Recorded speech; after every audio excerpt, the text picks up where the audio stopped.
Greetings. Greetings, peace, everybody. Welcome to Community Radio. I'm your host, Kim, and we are back live again on today, which is Tuesday. I keep having to say that out loud because I tell you, with the change in times and things, everything's kind of running together. But today is Tuesday, and we are back for another segment of Community Radio. And before I get started, I wanted to make sure I announce that we are testing out some new times for the show to allow more people to call in and comment and get their opinions and things out. So on Mondays and Fridays, we are live from 7 to 9 a.m. Eastern Standard Time. On Tuesdays and Thursdays, we're going to keep the regular hours and that's from 1 to 3 p.m. Eastern. And on Wednesday, which is tomorrow, we'll be live from 9 to 11 p.m. Eastern. So you'll get a chance to, get home and get all settled in and be able to tune into the show. So kind of excited about the new hours. It does shake things up a bit. And you get, the flow is just different when you tune in at different times of the day. You can catch people in the dawning before they get ready for work or before they start their day or while they're starting their day. We get you midday, and now we're going to be able to speak to you, in the afternoon. So looking forward to the new hours. It seems to be, I think it'll work out pretty good. So before I get started, the call-in number is 515-605-9862. Just press the number 1, and you'll be able to come in and comment or ask your questions.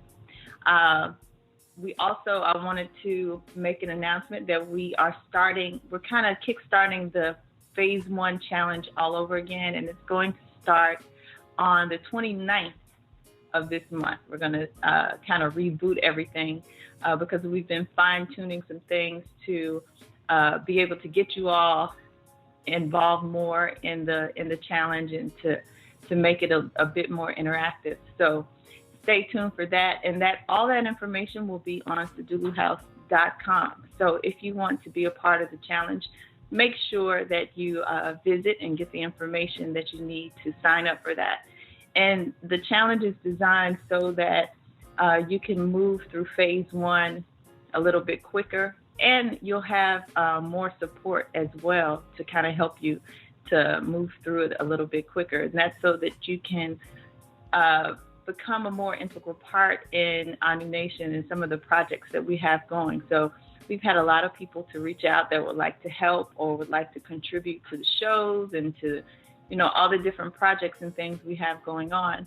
But you have to at least have completed Phase 1 of the training before you can do that. And that's just so that you're acclimated to the culture and some of the things, you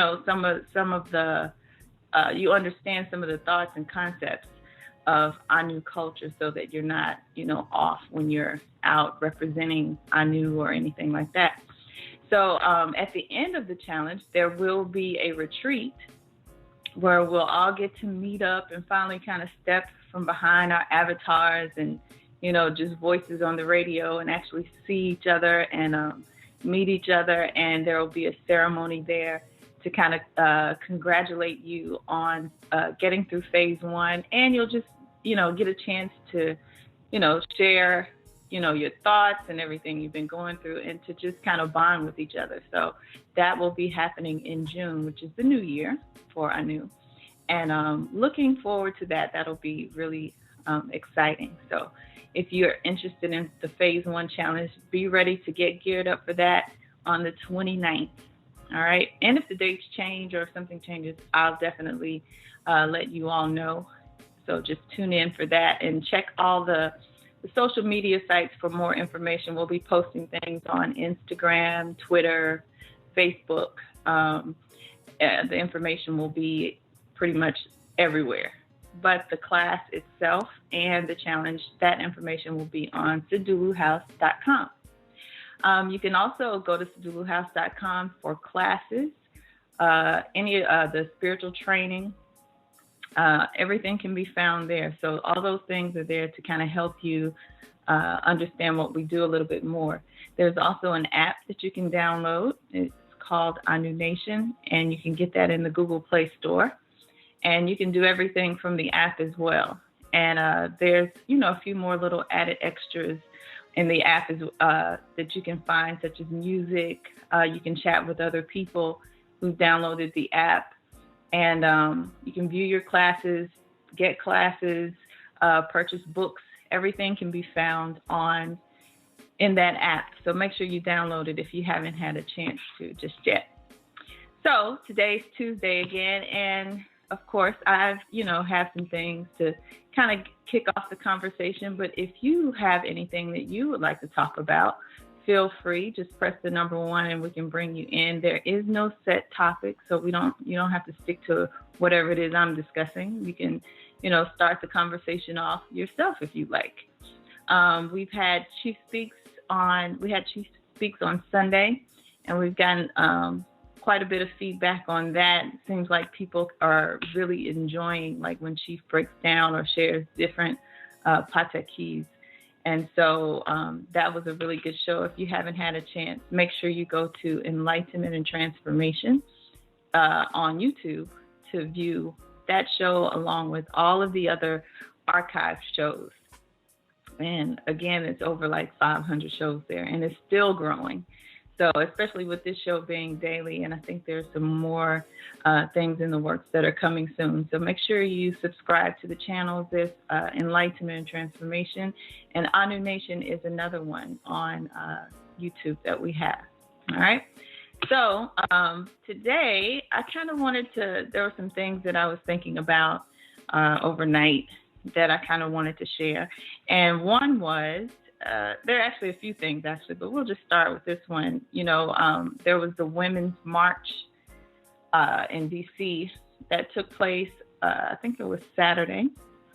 And I was listening to some people kind of cover that topic on the news, and they were saying, how women, this march and just marches in general are good because it kind of allows you to get out some of that energy or some of those things that you want to say, in public or out loud, that you may not get a chance to really exercise very much just at dinner parties or, just in small discussions amongst your friends. So they were saying that they kind of feel, in a march, your voice and your actual physical presence counts. And I thought about it, it's almost kind of in the same way that social media does. Everybody has a voice. Everybody has something to say. But the question is, does everyone deserve a voice? We kind of programmed to think that everybody has a voice and everybody's opinion matters. And it even when it comes down to voting, with this past election and everything, everybody feels like their vote counts. But then, you have, like Chief has said before, no, everyone doesn't deserve a voice, And I remember when I first initially heard that, it was like a shocker because, again, we're kind of programmed to think that, everybody's voice counts. Everybody should have a say and, things like that. And he was like, nah, everybody doesn't deserve a voice. And so even when it comes down to something like voting, thinking about this last election, everybody feels like their vote counts. But you also have the Electoral College that kind of says, not really. It kind of counts, but, we know what's best. So really the Electoral College kind of decides the final vote in everything, So that's a way that it kind of says, yeah, we kind of want to hear what you say, but honestly, everybody's opinion or everybody's voice doesn't really count. And so I just kind of wanted to hear what you have to say about that. How do you feel about it? What did you think, when you heard Chief say that, everybody's voice doesn't count? And the flip side to that is that, even when we started training and stuff, we find out that everybody, those who have a soul, every soul has a purpose on this planet or the small plan. And so everybody plays a role in this whole plan in some kind of way. And it's important, for that soul, because otherwise, wouldn't be here. So, as opposed to saying, like everybody's voice counts. Well, does everybody's soul purpose count? I don't know. I just kind of thought about those two things, when thinking about, does everyone's voice count? And another thing I kind of wanted to discuss was, last night we had the women's call. And for those of you who are listening who would like to be a part of the women's call, you can sign up at anulifeglobal.org and register. You have to be a part of the ministry, and that goes for the men's and the women's call. But last night we had a discussion just about bringing your kids into, I guess, like African culture, or just a new culture in general, or your family's culture. And, they were trying to figure out, like, how can I do this? Or, do you think they have to be a certain age? Or, they were, one person in particular was trying to find information on how she can do it, and this, that, the other. And, as we began to talk about it, one of the things that I brought up, which is something I talked about in a previous show about, kind of re-educating yourself and becoming more well-rounded, is that, everybody liked the show on Sunday where Chief was breaking down, speaking about the Patakis. Well, just imagine how, as a child, how important those stories were to you. Even if you were indoctrinated into like Christian culture or anything else, it always starts off with a story. Children like stories. So I was saying, you can find all kinds of African literature and books, or they don't, necessarily have to be labeled as a Pataki, but you can find all these things now. We have Google. You can pretty much Google anything. And so one of the things that someone was saying was that they couldn't find anything. So I was asking, like, what are you searching for? It has to be, I was saying that it doesn't have to be as deep as you're making it. You know what I mean? And, people were saying, well, they were worried that they're teaching the kids the wrong thing. And, when it comes to children, as an adult going through phase 1 of the training, you can filter what you want to, what is age appropriate or appropriate for your child to learn. They may not be ready for rituals, and all those type of things, but there are other things that you can do to kind of bring them into your particular culture. Stories being one of them. Even as a kid, I remember Bible stories, even though I didn't go to church, but, it's just kind of like a thing in American culture. So there were stories that I remember. And so one of the things that I told the ladies is that, just Google it. Just Google African literature. It's not that hard to find books or to find poetry or to find anything that's African centered. And even when you're doing that, you don't necessarily have to say that it's, that it's African. Like, I have to teach you this new African culture, because kids can kind of pick up on your sincerity and the genuineness of what you're trying to teach. And so they can look at you and say, Mom, here she goes again with this African stuff. You know what I mean? Or they just may have a filter where they just really aren't that interested. So you have to kind of make these things interesting. A lot of American literature, or just a lot of the literature and things that you learn in school, are actually derived from older African stories. And again, these are things that you can Google. You know what I mean? I remember even, growing up and going through grade school, like some of the stories we even learned were actually African stories. I, learned about Ajapa and Anansi, the spider, and everything, even when I was in school, and I'm deep in the South and, in the Bible Belt. So some of the things that we're looking for, like, you don't have to look for something that's so foreign, because they can pick up and sense that you're just now learning about it too. How are you going to teach me? You're not even comfortable in this. You know what I mean? But it also goes back to educating yourself. So you have to do some reading. You have to do some research. You have to learn some things.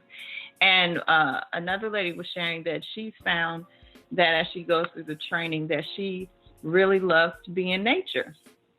And she doesn't know how to kind of get her kids into African culture and everything and get them to enjoy it. And I was just saying that, something as simple as camping. You can take your kids camping, and you don't have to necessarily say, oh, this is something African we're doing now. Just take them camping. As an adult, you have to be able to kind of gauge and discern how to present certain information to your children based on, where they are and, how they feel about it. So it's not as hard as you think. You really have to be in it. And I don't mean, just taking the class online and answering the questions. Like, it really has to kind of be in you or alive in you to really understand what you're doing, because it's not just African culture. We're talking about indigenous cultures, so it doesn't necessarily have to have a title, because even when you say African, well, what type of what group of Africans are you speaking about? We're talking about, like Chief says, the Congolese systems, Yoruba systems, Ethiopian, there's so many different African countries and African traditions. Just calling it African is casting a wide net. So you don't necessarily have to look at it in that way. We're speaking about just indigenous culture in general. So things like, finding books, taking your kids camping. I mean, it can be really, really simple. It doesn't have to be so methodically planned out and classified. You know what I mean? But again, talking about, just going back to having to re-educate yourself, that's something that you kind of owe to yourself and to your children to do, because you didn't get this growing up. We weren't educated in, in any type of African studies or anything. You either had to go to college to get some of it, or for the most part, you just had to learn on your own. And that even brings me to the next topic that I wanted to talk about. And it's interesting because as I've been sharing in the past few shows, something here, we've had a lot of school closings, and people are really upset about the school closing, but they're not realizing that this is actually a good opportunity to form your own homeschool, or to get with other parents and come up with a curriculum, and you can teach the children what you would like to teach them. And so I was reading an article, and it was an article about this lady in Baltimore whose son had I won't say mistakenly, but her son's school had 3 of his teeth removed without her knowledge. And the reason this happened is because earlier in the year, the parent had signed a permission slip regarding the dental program of the school. And, you get these forms at the beginning, you get a ton of forms in school asking, for consent that the school has to include your children in certain things. And they have their own insurance programs and all this other kind of stuff. And so the parent agreed to this dental program that the school had. And so next thing she knows, she finds, her son walks home and 3 of his teeth are gone. And even in that, they didn't give him any type of medication or anything, after they removed his teeth. He walked home from school. He missed the bus because he was in pain, and, no medication or anything. They didn't send anything home with him. And so now, she's terribly, irate over them, removing 3 of his teeth without her consent. But this kind of goes to show, we talked about this, when you agree to certain contracts under a certain culture, if you are not informed, or if you don't take the time to inform yourself about what you're signing up for, you're giving consent. Chief has always said, if you don't choose a culture, one will be chosen for you. So when you enroll your child into public school or private school or anything, there's a certain culture of that school, and there's certain rules and regulations and things that you automatically agree to, even though you may not actually voice, it's not relayed to you what you are agreeing to by enrolling them in that school. And this was something that this parent even agreed to. She agreed to this dental program. So I was thinking, first it's, immunizations and corporal punishment, spanking your child or paddling your child. And now you have like these dental programs or insurance programs. And I remember something coming up a few years ago about this, when they, check your child's hearing or check their eyes or say whether or not they're overweight or underweight, when they do all these things at school. And you don't necessarily, agree to them, but because they're enrolled in that school, you did give your consent. So it kind of makes, like I said, it just made me think even further, like this is a time that we actually have a chance to, homeschool your own children, and you can set your own rules. But a lot of us just don't have the confidence, even going back to what the women were sharing last night about how to teach them and what should I use. And I don't want to teach them anything wrong and things like this. Sometimes we don't have the confidence to do it ourselves because we're not as educated as we feel we should be. So that's even more incentive to invest in yourself and to educate yourself on some things so that you can be. And even when it comes to the homeschooling topic, even if you're not so confident in yourself and maybe teaching certain subjects or you don't feel like you know enough, this is a chance to kind of go in your neighborhoods and find those teachers who may have retired, taught school for 30, 40 years and they're retired or whatever. You can get with other parents and say, we're going to pay this person X amount of dollars to be the math teacher or to be the science teacher or to teach them, African literature or whatever it may be. You can find these people in your communities and in your neighborhoods, because a lot of teachers have retired just because the kids are so bad, the kids are so bad now, that they're just like giving up. And they may be kind of frustrated even with, just the school curriculum and laws and things around just the administration of it all, administrative stuff of it all. So a lot of teachers have retired and they were really good teachers.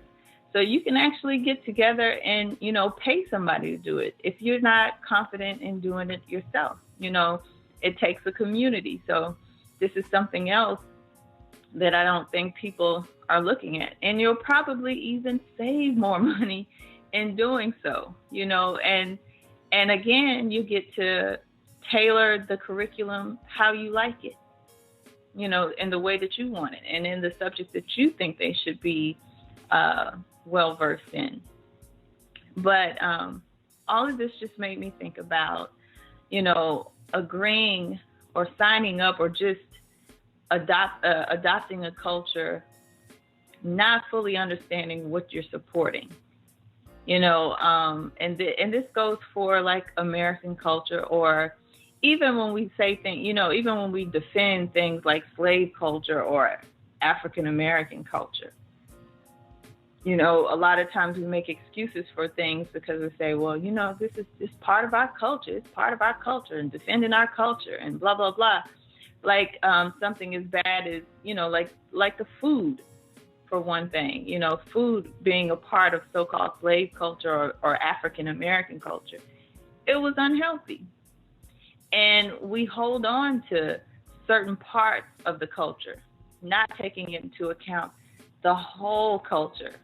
We just kind of stick to some of the byproducts of it and we defend them to the end, not thinking that even a part of a bad culture is bad in itself.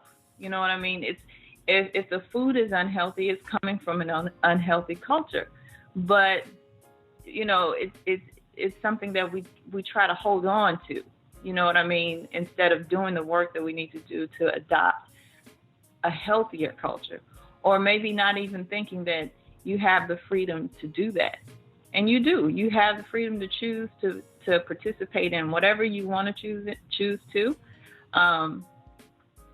Also, like, this whole election thing, and with African Americans being upset about not feeling included, not feeling that their voice counts. They feel like, everything's going to change for them. And, if you're not white right now, it's just going to be bad for you or whatever. Well, why not just remove yourself from the culture? Because this is something that, people have signed up for, but don't really take the time to investigate the whole of the culture, not just certain parts that are comfortable. Racism is America's pastime, or full time rather. You know what I mean? The culture was built on it. So to continue to try to fight for rights and justice and all of these things within that culture is almost ridiculous if you look at the culture as a whole and understand the different components of American culture, So anyway, those are just some things I was thinking on. I'm going to go to a call real quick. This is 510. Greetings, 510. Greetings, Alafia. Peace. Yeah, I was listening, and I totally agree with you in your last statement. Not trying, fighting for truth and justice in a place where we're not even welcome. And then as far as you were saying something about teaching our children the African culture, or just, living I say we should just live as melanated people, because, the culture is something that can't be taught. It's just for us to live. You understand? Well, when you say just live as melanated people and the culture can't be taught, can you explain that? What do you mean by that? It's already in us. It's not anything that can be taught. You can't be taught to be African. You really, can't teach the culture, because it's already in us. Everything we do, our breathing, our existence is African. And how so? Because we just are. It's we stand on the shoulders of our ancestors. This is where we're from. You can't not be African if you're melanated. You know what I mean? No. Continue. Well, continue here in America, and there's a lot of us who I say are brainwashed or indoctrinated in the American culture, and they're proud to be American or Western, let's just say. But all that is brainwash. All that is, you go to school and you're taught to salute the flag and blah, blah, blah. But that's taught.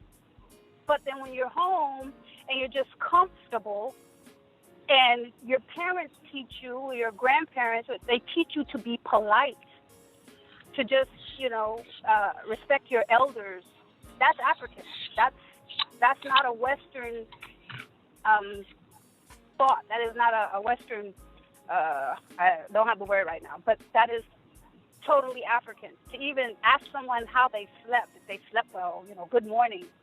Mm-hmm. Do you think that Westernized or Western culture don't have those norms within their culture? Do you think that they don't have greetings and things like that? Because that's kind of what you're regulating it too. It's like you're saying that being polite and knowing how to greet each other and everything is only African. You have those things in Western culture too. We have them, but I say as African people, the general term African, it is our way just to greet our elders, to make sure our elders are recognized, are addressed first, and then going down, the respect. This is taught from, it should be taught from home, It's not something we go to school to learn. And Western culture is where we go to school to learn, to be polite, to show respect. This is, in my experience. Those things aren't necessarily just ingrained in melanated people. Those are things that you have to teach. Yes, absolutely.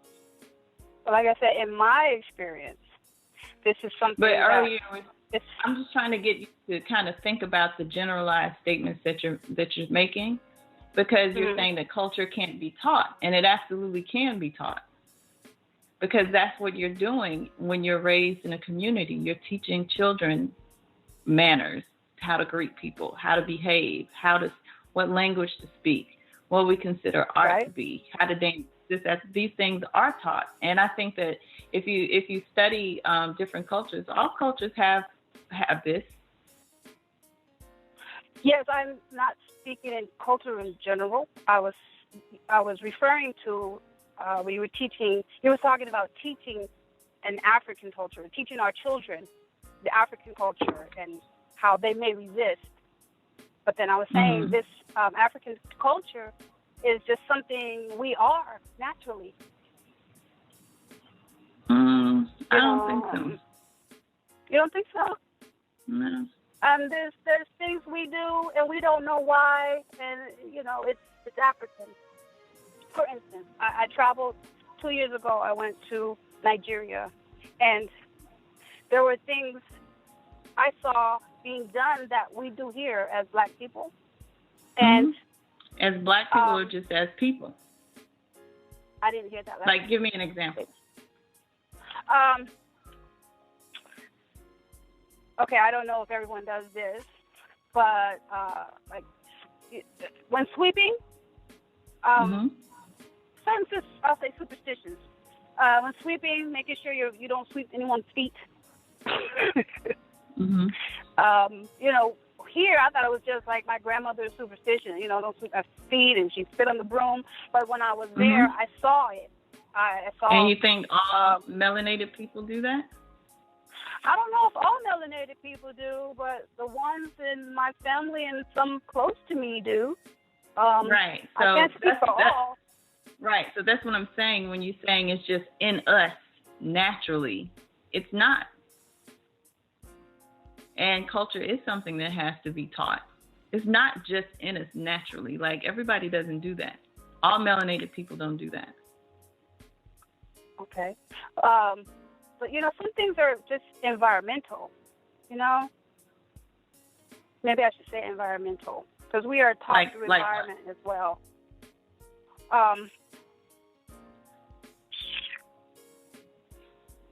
Or I'll do this. I'll give you a chance to retract your original statement. Okay. Yeah. Okay, we'll start over. Okay. Okay, go ahead and say what you're saying. Because some of the things that you're saying, like, it can be disproven pretty quickly. No, all things can be disproven or debunked. But no. My personal opinions. So, okay. The first point was teaching the African culture. Because I was just referring to what I heard you say earlier, how we should teach our children African culture, and maybe do it like going camping, and not saying this is African, but showing them how to live off the land. Let's just say greeting an elder, not saying that it's African, but doing it. Showing certain arts, not saying it's African, but this is something we do. So then when they see it elsewhere, they'll say, "Oh, I didn't know that was African." Maybe not labeling it, but teaching them anyway. Is that what you were saying? Well, I use the term indigenous. Indigenous, okay. But what is indigenous? See, I'm from California, and indigenously, I'm born in California. I could easily say I'm Mexican because, the indigenous people are the people who are born on the land, correct? So, but I'm not Mexican. I I'm of African descent. And, you know, I have to do my hair a certain way. That's Are you speaking about race now or African? Because when you say African, that's why I use the term indigenous. And indigenous meaning originating or occurring naturally in a particular place or being native to a certain place. So even when you say African, there are thousands, if not more, types of Africans. So that's why I use a different term, because which African culture are you speaking about? You know, you can't put a finger on it, because even here on this land, us of African descent, we don't know exactly where we're from unless we've done, research, and even that's not accurate, because of all the blending. Mm-hmm. But indigenously, I'm like I said, I would indigenously, I'm Californian, and I'd be I'm not of Mexican descent, but I'm indigenous to this land because this is where I was born. But my culture, or the culture I was brought up with, or that I'm familiar with, is way different from the main culture here. So I couldn't really teach my children the indigenous culture of California. So culture has to be taught. Mm-hmm. Yes. So do you retract that statement? Did you say culture can't be taught? Well, I probably don't mean that it cannot be taught, but it's what we do. Like I was saying, so I would not teach the people, my children, the culture of the people of this, the indigenous people of this land, the descendants of this land. But I would teach them or show them the culture of my descent, people of my descent. Okay. Am I making any sense? I don't know. What do you think? I'm a little nervous because this is my first time calling in. I do enjoy listening. Mm-hmm. But I, jumped into the conversation. Maybe I didn't hear it all completely. No, I mean, you heard it. I'm just really trying to get you to kind of think about what you're saying, because a lot of times we use a lot of generalized terms like African and things like this, or even when we say culture, not really understanding what culture is. And it can't be regulated down to just biological functions. Like everybody breathes. What do you mean breathing as an African? Which African? That's a biological function. So everybody breathes. Absolutely. So it's just like, we just have to kind of stop and think about some of the broad generalization that we have of, when we use terms like us and we and African and this and that, to really think about, what are we saying? Because, you were saying like culture can't be taught. It absolutely can be taught. You were taught a language. A language is a part of culture. But it's environmental. I was brought up in speaking a certain language. I speak my mother's tongue, which is American. English. American English, yes. But it wasn't, it's taught because it's taught in school. But if I was to go to, let's say, Panama, I'd be speaking Spanish. Because that's the indigenous language. You have different indigenous languages now. I wouldn't say the Spanish is necessarily an indigenous language. Well, in Panama. Well, no, not necessarily. You're right. You have indigenous cultures, people who still hold to those native traditions and those native the native culture that they had. They don't necessarily speak Spanish.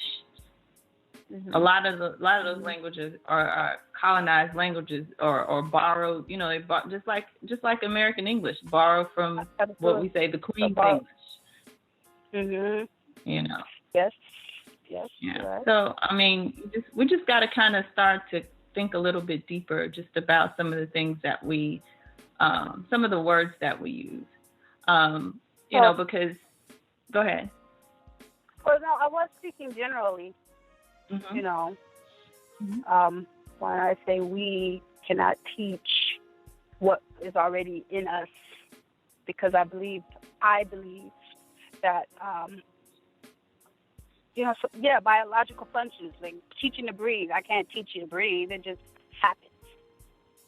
You know. But is that a part of culture? Breathing? No. Okay. You know, in and out, right? Mm-hmm. But you were saying that all melanated people, like, certain things are just in us. And so that's what I was trying to understand, what certain things are in us, because then you went to talk about superstitions, and I was saying, no, all melanated people don't do that. So what do you feel like is just in us as melanated people?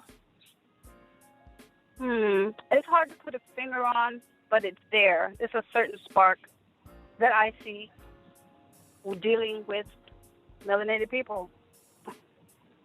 You know, maybe it's spiritual, that, you know, we can't necessarily touch. Maybe it's spiritual, but, you know, it's a head nod. It's something I just know, you know. You know, maybe I can't put a finger on it, but the point I was trying to make was, you know, it's something that's just there. You know, it's generally speaking. But I do appreciate you accepting my call. No problem. We're all here to share. It's you know, you don't have to be nervous or anything. It's just that, you know, sometimes on this show, we're gonna dig a little bit deeper. You know, okay. You know, kind of like what we were saying about people just, you know, making comments, you know, and everybody having a voice. A lot of times people that voice things don't really understand the fullness of what they're saying. So, like on this show, people call in and make comments all the time, and we're always going to kind of dig a little bit deeper or ask you, what do you mean? Can you explain that? Okay. You know, what does that mean? So it's not me picking. I'm just, you know, trying to point out sometimes when we use certain words, we don't really understand the fullness of what we're saying, or you know, we just kind of generalize things. And then when we start really thinking about it, then you may have to change your statement and say, you know what, well, maybe there isn't anything that all melanated people do. Maybe it's not just in us. Maybe culture does have to be taught. All right. Well, I appreciate you helping me to dig.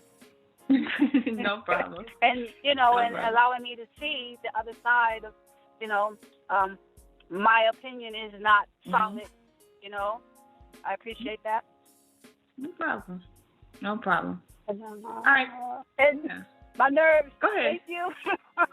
It's okay. You don't have to be nervous. We don't know you, can't see you. You know, we're just having a conversation. You know, we're all just talking and sharing your thoughts. So it's not a problem at all.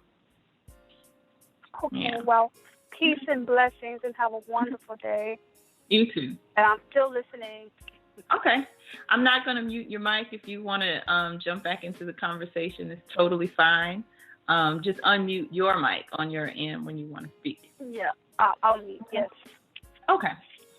All right. So everybody that's listening, the number to call is 5, or just press 1 if you have a comment. The number to call is 515-605-9862.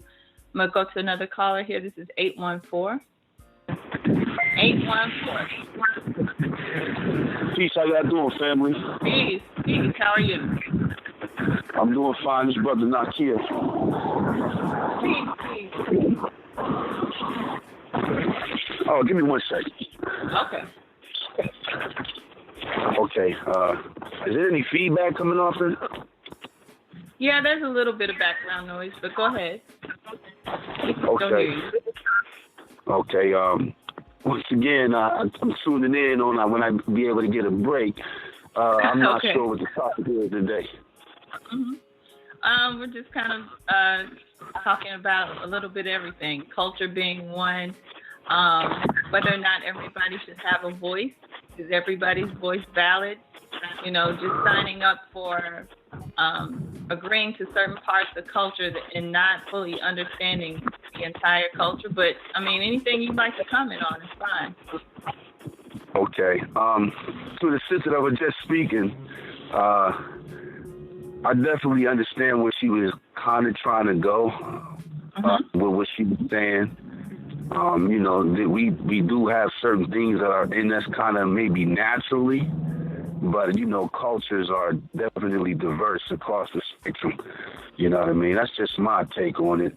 And I do understand about being nervous on the first time, but I would encourage her to go back and listen to herself so she could, you know, maybe see where she could speak a little bit more firmly or more confidently or whatever.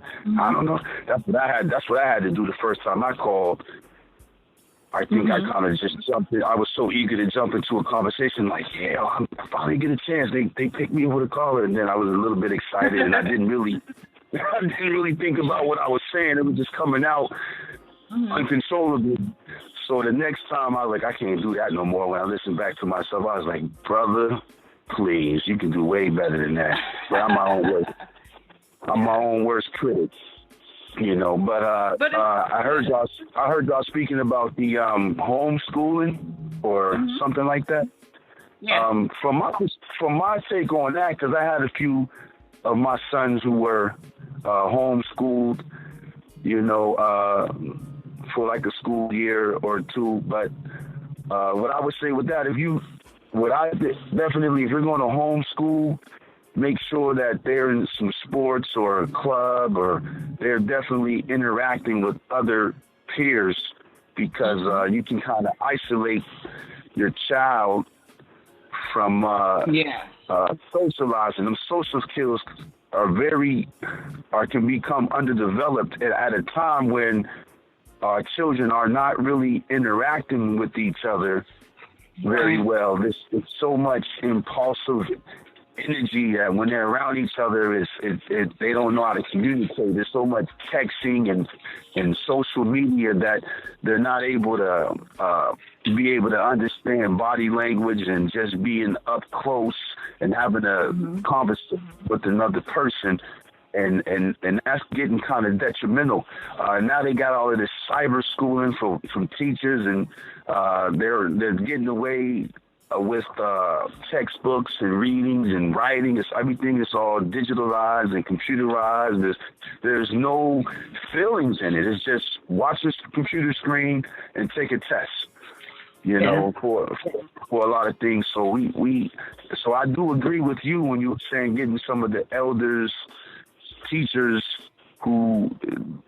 administrators who did not like the direction that a lot of the schooling is going. Children are really not being taught. They just sit there. There's no interaction. You know, they can sit right next to each other and they'll just be texting instead of talking. And I see it all the time. I see it in my own house. Like, I'll come home, I'll see like a couple of my children, they're texting and nobody's saying anything to each other. You know what I mean? And I'm like, well, what's going on? And like she said, like, you know, the greeting of the elders. I tell my children all the time, and I have to remind them quite frequently that it does not matter where you are. When you come into the house, you speak to your elders.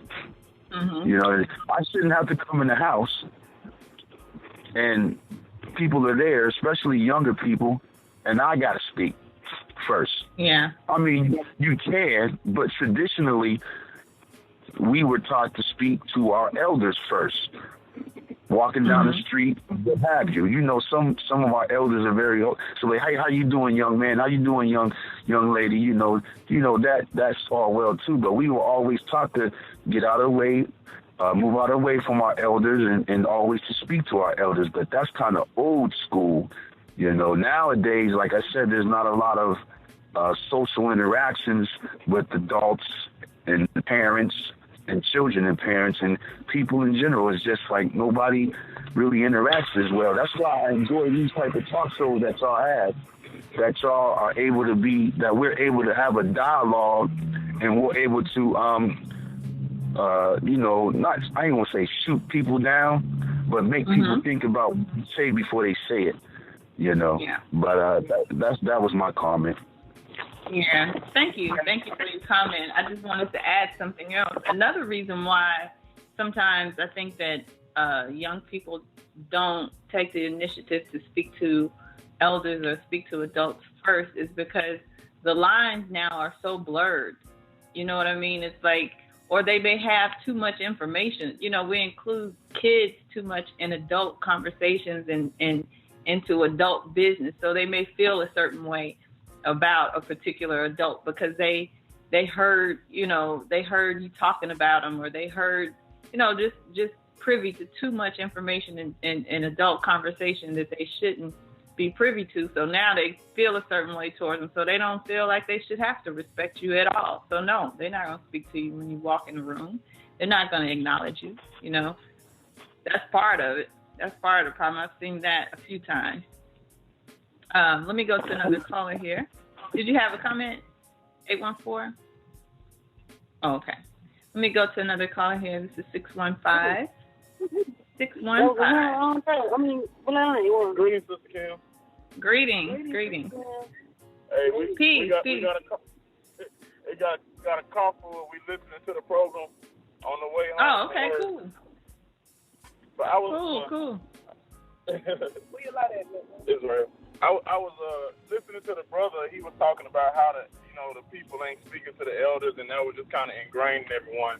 Cause like that's something that we was big on back home. Like that's just part of what it was. But I was gonna ask the brother, and as well as you, do you think that has a lot to do with the fact that grandparents are younger now? Like as opposed to a 50, 60 something year old grandperson that you know that been in World War II who ain't having it out of nobody. As opposed to you got a 40-year-old grandmama who still be going to the club and stuff. Like, you think they got anything to do with it? Yeah. I think it has something to do with, like I was saying, you know, after the brother got off, is that the lines are just too blurred now.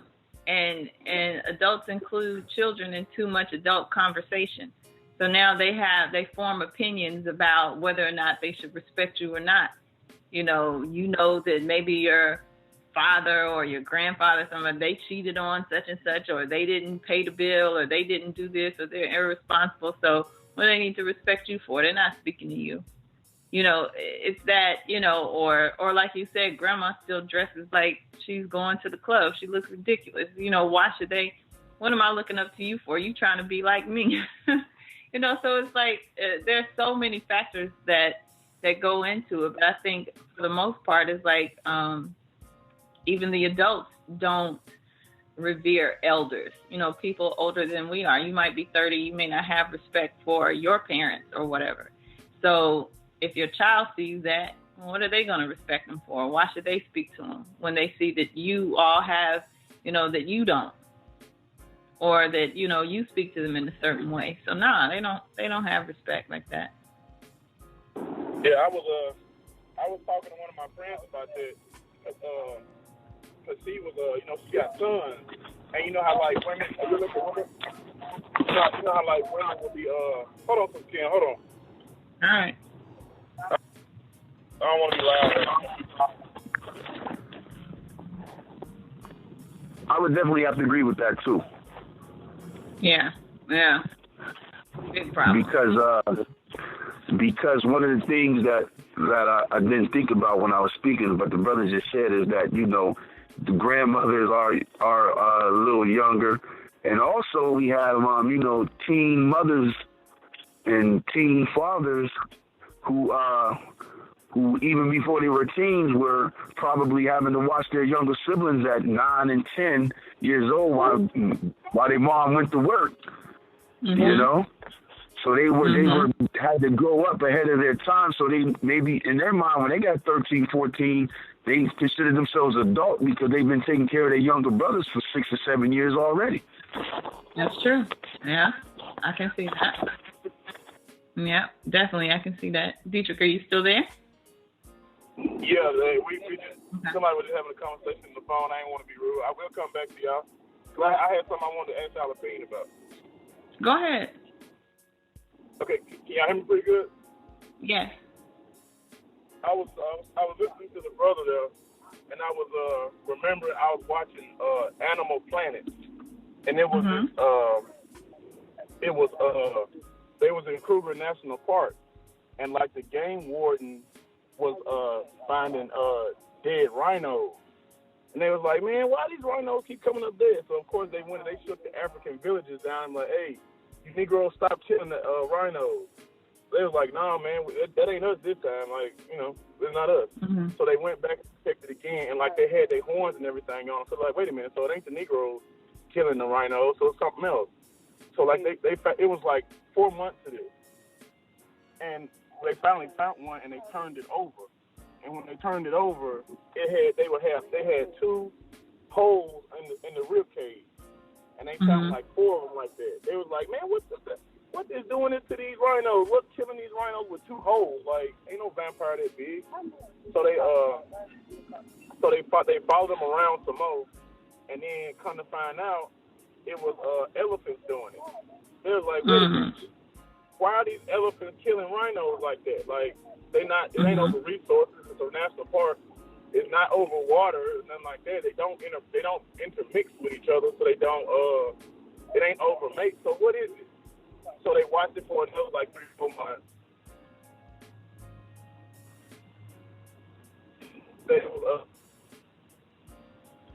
You're breaking up a little bit. You're breaking up. Okay, we missed some of what you said because you were breaking up. So you said that the elephants were doing it, and you cut out when you said they watched them for a few more months, and then something else happened. Yeah, they was watching the elephants because they was like, why are the elephants killing the rhinos for? So they was like, they once they finally caught them and studied them, they was like, okay, it was male adolescent bull elephants killing the rhinos, and they was like, what they doing that for? So they studied them again, and the young male adolescent elephants were coming into musk too soon, and they was like, why are these young male elephants coming into musk? Like, they coming into musk and they going crazy. So it's like, this is not right. So they looked at the herd. You know, an elephant herd is led by a matriarch. So the elephant was kicking the adolescents out because there were no bulls to keep the females from going in the heat too soon. So you had a whole herd of elephants in heat, and it's pretty much the equivalent of a nephew trying to mate with the grandmama because there's no bulls around. So the young males, from a geological perspective, were going into musk too early. So they was like, okay, we can't have this. So like the matriarchs was kicking them out too young. Like, they're not old enough, they're not mature enough to control that musk. Like, they can't control themselves in the wilderness. So they kicked them out too soon. So they was like, how do we stop that? They was like, I don't know, man. All the bull elephants, we kind of like kicked them out the herd, so they could elephants even go form their own backyards or whatever. So what they ended up doing, they went all over Kenya, and they got 5 fully grown male bull elephants with like 6-foot tusks and everything, and they brought them back into the community, into the breeding population. And the second, like a week after that happened, it was no more rhino killing. So like, in my mind, when I heard that story, I was watching on Animal Planet. You can actually look it up. And I was like, maybe it's because the men are scattered. And the men are the ones that's keeping the young fellas from being too crazy. Because if you got a race of men who, like I said, when in my day, my great-grandfather and my grandfather were World War II, Vietnam, and some veterans. So they just weren't having it out of nobody. They was already crazy as it was, so they definitely weren't going to have it out of no kids. So now you got a race of men who work with their girlfriends and stuff. Like, why would I listen to anything you say when you work at T-Mobile with me? You feel me? Y'all ain't hanging sheetrock. Y'all ain't in the rodeo no more. Y'all got apartments and working at T-Mobile and call center, sitting down on Instagram all day. So do you think that it's the occupation and the caliber of men has led to the downfall of the respect of adults, period, with children, because they all doing the same thing? Yeah, I mean, I think you can look at that for the men and the women. You know, Chief spoke about those different phases of manhood, different phases of womanhood. You know, the maiden, the mother, the crone, and you know and the equivalent for the men. And I think it's a lack of both. You know, no one respecting the time and the space that they've entered into. You know, and it kind of makes me just think about rites of passage. There's no rites of passage, you know, in certain cultures. You know, once you turn 18, you're an adult. So you're an adult with everybody. There's nothing. What else is after that? You know, you turn 18, you're considered an adult. At 21, you can drink alcohol, and by 67 or whatever, you can retire. So where are the other marks of different stages in your life? So, you know, pretty much after 18, everybody feels like, well, I'm an adult at 18, just like you're an adult at 45. It's no different. And we all do similar stuff. You hang out, I hang out, I see you at the club, you see me at the club. We, you know, I had someone that I was speaking to once, and they were speaking about the adults in the house smoking marijuana and kind of almost in front of the kids. And sometimes they would like go outside or whatever with their friends and they smoke or whatever, but everybody in the house knew what was going on. You know, you can smell it. They see the stash or whatever. And so one day the child came to someone else in the family and said that they wanted to try it. And so that particular person went back and told one of the adults, such and such came to me saying they want to try it. And the adult was like, well, you know, of course I can keep telling them that it's bad, that they shouldn't do it or whatever, but how effective is that when they see everybody else in the house doing it, of all ages? The father's doing it, the daughter's doing it, you know, they outside smoking together. And, you know, the only response from one of the people that was smoking was like, well, I'd rather them do it with me than get it from a stranger or something like that. So it's like when there are no lines drawn, and there are no borders, like, of course, the respect is not there.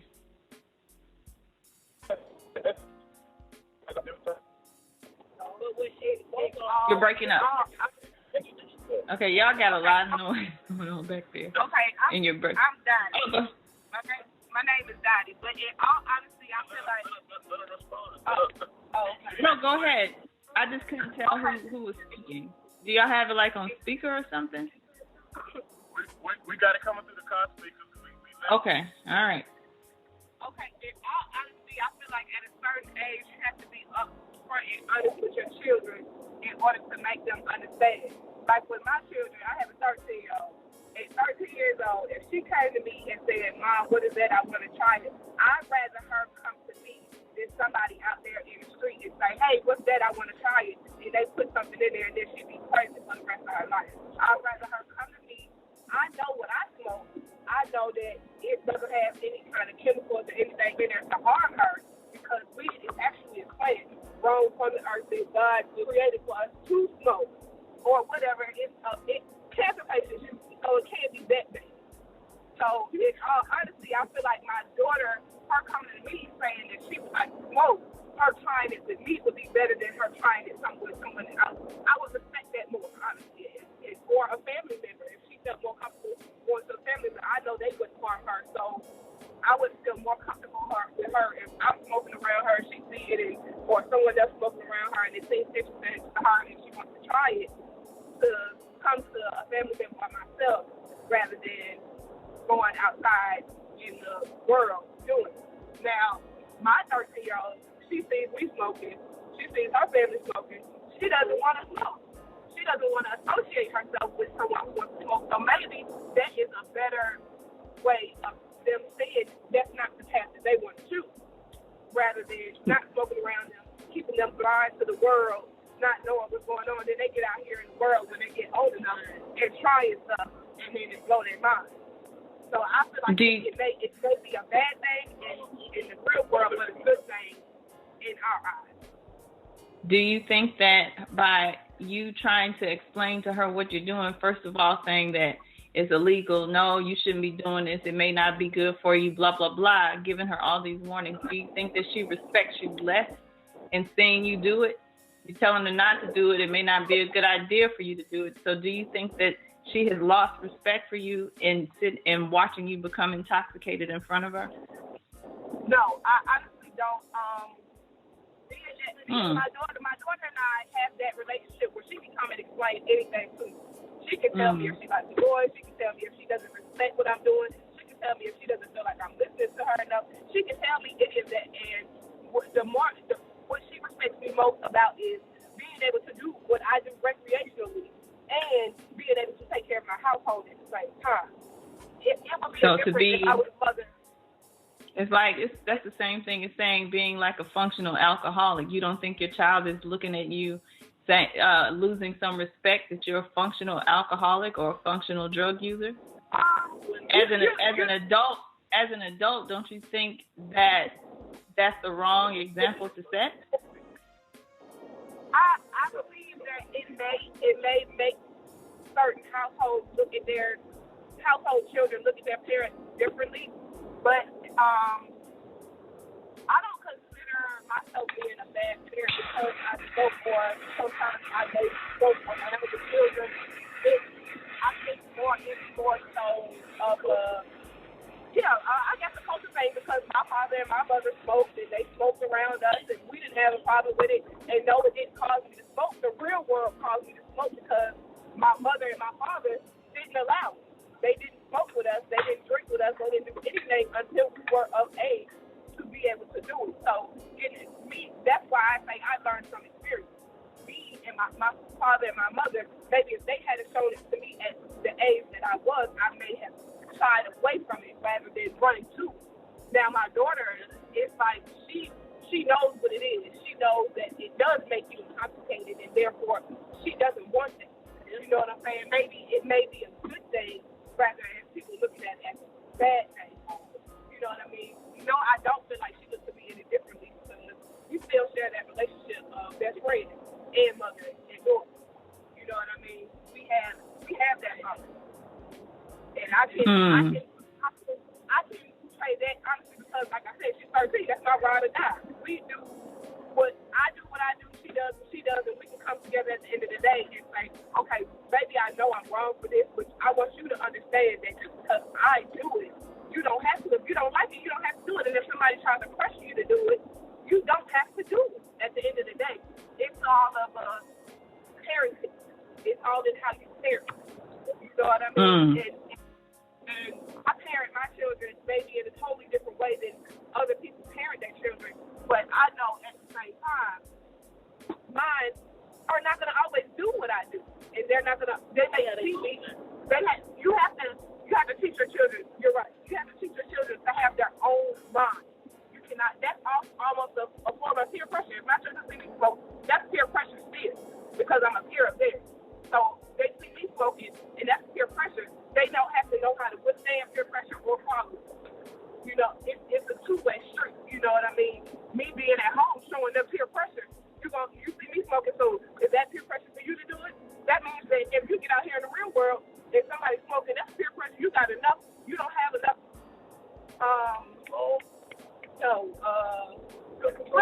Willpower to not do it. And I want to raise my children to have that willpower where somebody says, "Oh, you want to drink this cup?" And they could have put an X pill in and passed out. So I want them to understand that you don't always take something that someone is giving to you because everything is not always good. So just because they're drinking and they're getting drunk and it's just cool, oh, I want to do this. That's peer pressure. No, you have to understand that. I don't. My mom and my dad showed me that this wasn't right unless I wanted to, unless I had my own. You know, I mean, it's all in how you choose to parent. And I feel like I do it the way that I want to do it and to the best of my ability. You know who else said that? you know who else said that, Miss Kim? Because, like, she said a couple different things. I wanted, you know, that's actually, I think, that's going to be a good show topic. You know, Tupac said the same thing. He was like, yeah, I smoke weed. I smoke weed because my mama smoked weed. And he said he walked in on his mama smoking weed one day. He was like, Mama, what's that? She was like, come here, sit down. This is what weed look like. So that way when he was in the street or whatever, and somebody offer you some of this, you can say, that ain't weed, that's something else. But now, do you think that a weed smoking culture is damaging to the black American African community? Because some people feel the same way about smoking, period. Like, I know as far as, like, practitioners of Ifa and African spirituality, we use cigars and rum a lot. Like, some people be like, well, you spray rum and you smoke cigars in front of your child? Yeah, because it's culture. So, do you feel that, because the weed smoking is a culture, because, so if I understand correctly, now, like I said, I don't know if this is in every Elay, but I understand that airway or marijuana or cannabis is actually a airway of Shango.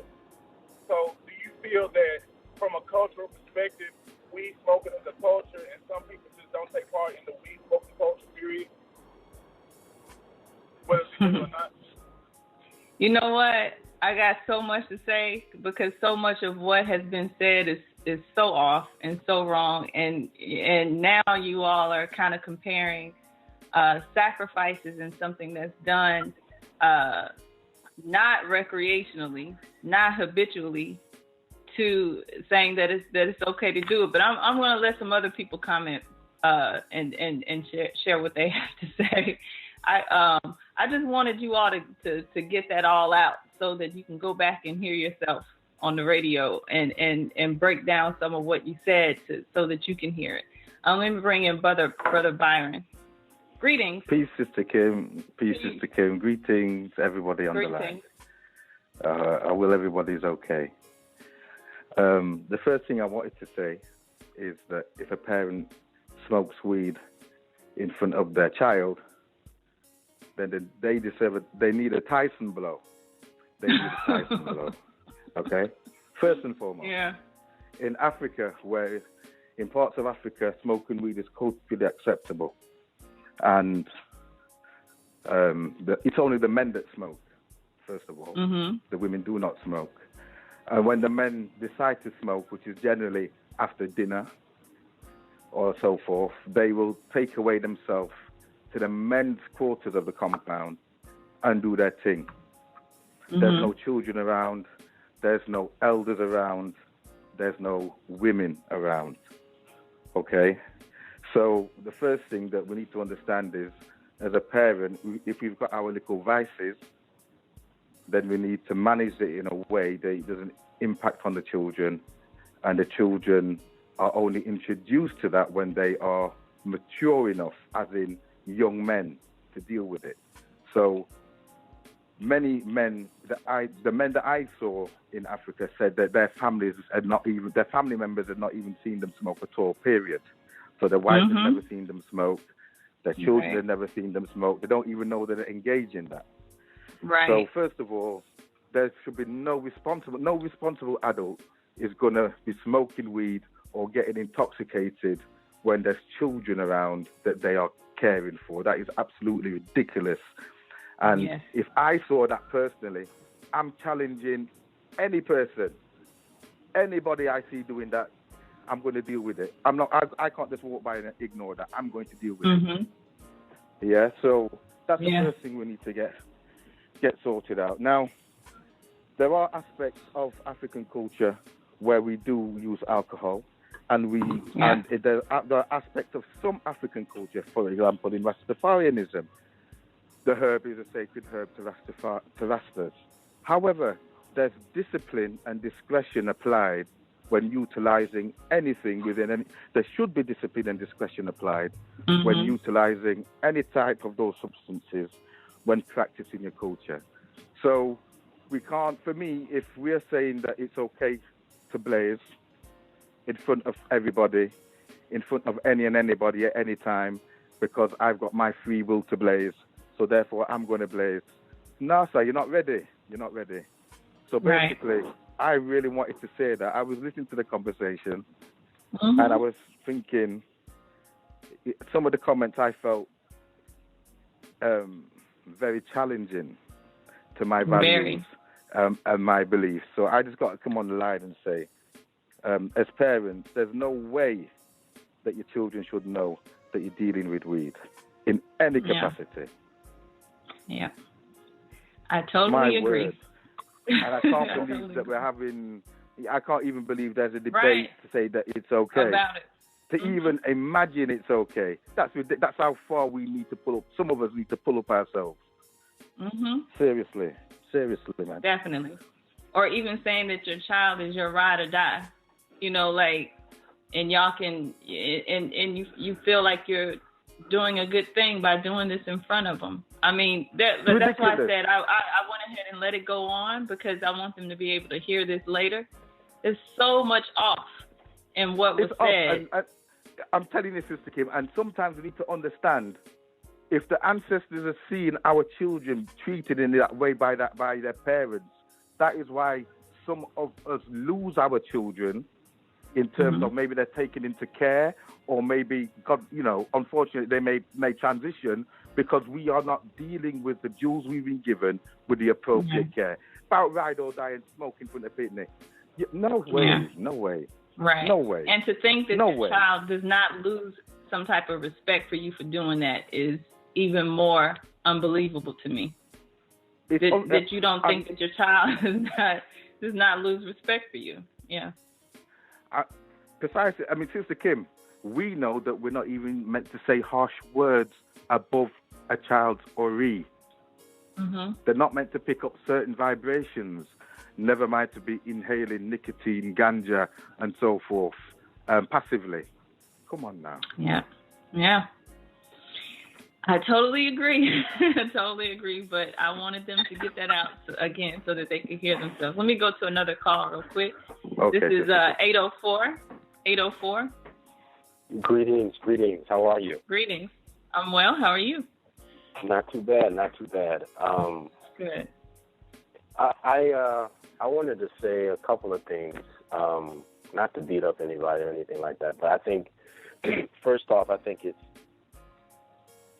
it's wrong for someone to conflate drug use with drug awareness. Like, in that same moment where I'm going to teach you about something, I'm actually the example of, it's not like, and also the other part is it's wrong to think or put bubblegum in the same category as maybe marijuana. It's a much more serious conversation. Mm-hmm. So to say that, oh, God gave it to us and, it's this and that, and, it doesn't work. You can't do that. The other thing I was going to say is, I guess I'll make that point last, but there are much better demonstrations. There are, hello? Is that me? Yes, we can hear you. Maybe me. Okay. There are much better demonstrations for children as well, or let's say that there are demonstrations that should be primary. Some people who have weed or smoke weed, I know some very intelligent people who smoke weed or hashish or whatever, right? But it's few and far in between. But some of those people who do smoke weed, there's a little bit of feedback. I don't know if it's me or because I'm in my basement. I don't know. Hello? I'm not hearing it. I don't hear any feedback. You're not hearing it? Mm-mm. Okay. I'm going to I'm hearing it, but I'm on mute, but I am hearing a little bit of feedback. I am. Okay. I'm mute again. Okay. I was going to say there are much better demonstrations. This is a question I was asking Chief, I guess a couple of shows ago about, how he went about working on himself and improving himself in such a way. And what I'm thinking about is, what does a person's library look like? How often do they read? How often do they take their children out to maybe do different things before they see you do weed or before they see you smoke weed? There are all types of how many times have you I was talking to a friend of mine about this, just with the women's march, and how people participate in certain things, but maybe they aren't writing.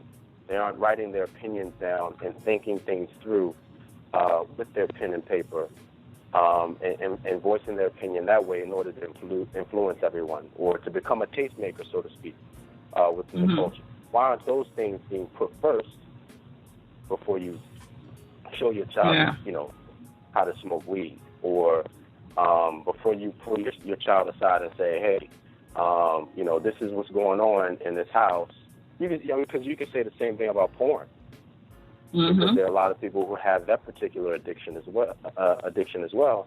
And, somebody could walk in on their mother or their father watching something, or they could pick up a dildo or whatever, and now you have to explain that, but it may not be the best way to go about it. You know what I mean? So I'm just wondering about what people put first in the priorities in terms of their demonstration, as it relates to the weed. Yeah. I was. Go ahead. I'm sorry. Go ahead. No. I was gonna say that weed stuff. That's an interesting topic to me, because I always wanted to know how y'all felt about that, because Dr. Sebi said he smoked weed and he wasn't finna stop. So, in my opinion, just from being around rosters and other people who just some weed smokers, I think that's a subculture of African culture. Now, whether you agree with it, is legal, whatever, that's I think your culture determines that. For some people just don't do nothing illegal, no matter what it is. Just some people just don't do nothing illegal. But that's really something how y'all felt about that, because that is something that a lot of us actually do, or just a lot of the black collective in America does, and even abroad. So and what y'all are saying, I get what y'all are saying. If it's illegal, you don't do it. That's not your culture. I understand that. No, that's not what we're saying. We're talking about. That's not what we're saying. Nope. No, that's not. That's not what Brother Byron was speaking about. That's not what the last caller was saying. I get what y'all saying. Y'all saying that, and because Brother Byron has said he explained smoking culture. He said you can't compare weed, and you said the same thing. And you're right. You can't compare recreation. We're talking about parental responsibilities and smoking weed. And you heard what Brother Byron was saying initially. We hadn't even gotten to the part about marijuana culture or anything like that. We're talking about parenting, why children don't respect elders, being an example, and including your children in this type of stuff. And Byron made some really good points, and the last person made some really good points too. But go ahead. No, I get that. I understand what you're saying. Everybody understands what you're saying. That, and I'm saying within the weed smoking culture, to me, that's a subculture. People who just smoke weed and don't see anything wrong with it, and they children see them doing it, and they're explaining what they're doing. First of all, this is why I smoke weed. It's not the only thing that I do, but it's just why I smoke weed. And you walked in on it. This is what it is, because our whole family do it. So I'm asking the panel, do y'all feel, whether it's legal or not, is weed smoking a subculture of American African culture? It's not, whether or not it's right or wrong or whatever, because right and wrong is relative. Because a lot of people just say we devil worshippers, and we no, we're not. This is what we're doing. This is why we're doing. This is the origins of it. This is why we do it. And not only that, I don't care what you think it is. So as far as do y'all feel that weed smoking is a subculture, or do you just think that's a habit of underachievers? I'll let the audience speak to that. Yes. Yeah, can I respond? I'm personally feeling that it's a very irrelevant question. I'm going to say that directly. It's a completely irrelevant question. That's why I didn't comment. Yeah. So I'm going to talk to you, brother, and tell you straight. To me, that's not a discussion for here. Okay? Now, we were talking about the responsible parents behaving in responsible ways and setting examples so that their children would have some form of discipline and training as they move forward into their adult life. And we were saying that the taking of weed or alcohol in excess in front of them is not setting them a good example. Now, and I try to weave it into the fact that in parts of Africa that I've been to, men behave very responsibly when they are smoking ganja, and I'm going to say ganja because it's not skunk. It's not man-made manufactured stuff. It's the herbs that they're dealing with. It's not this man-made stuff that a lot of people want to deal with. But when they're dealing with ganja, they're doing it in a responsible way, away from their children, away from the wives, and away from the elders. So, going on to another question of whether or not weed smoking is a subculture or whatever, I think that's a completely irrelevant question, brother. And it's not going to edify me or develop me in any capacity. All right, I understand that. So from what I'm getting from it, you saying you feel, or in your opinion, or based off what you've seen, that no matter in what capacity, whether it's whatever it is, weed smoking is completely irresponsible to be done in front of children. So at what age are children considered mature enough to really know what it is and what it does? Well, that's a different question, because that's a broader question about drug education or alcohol. Or I say drug in its broadest sense, because I can include alcohol in that. So that's about drug and drink education. So if I'm educating my children, which I have done because I've got 2 adult children, I've educated them about drugs and alcohol in the broad sense, and I've gone down each specific drug to tell them about the potential health impacts of dealing with that stuff, okay? But I'm not going to encourage my children. I've never encouraged my children to smoke weed because it's part of the aspect of some African cultures. I'm not going to do that. But they are aware of the impact and the health risks of all types of drinks and drugs, from wine to beer to spirits, from weed to cocaine to Molly. They've had that education and they've got that understanding.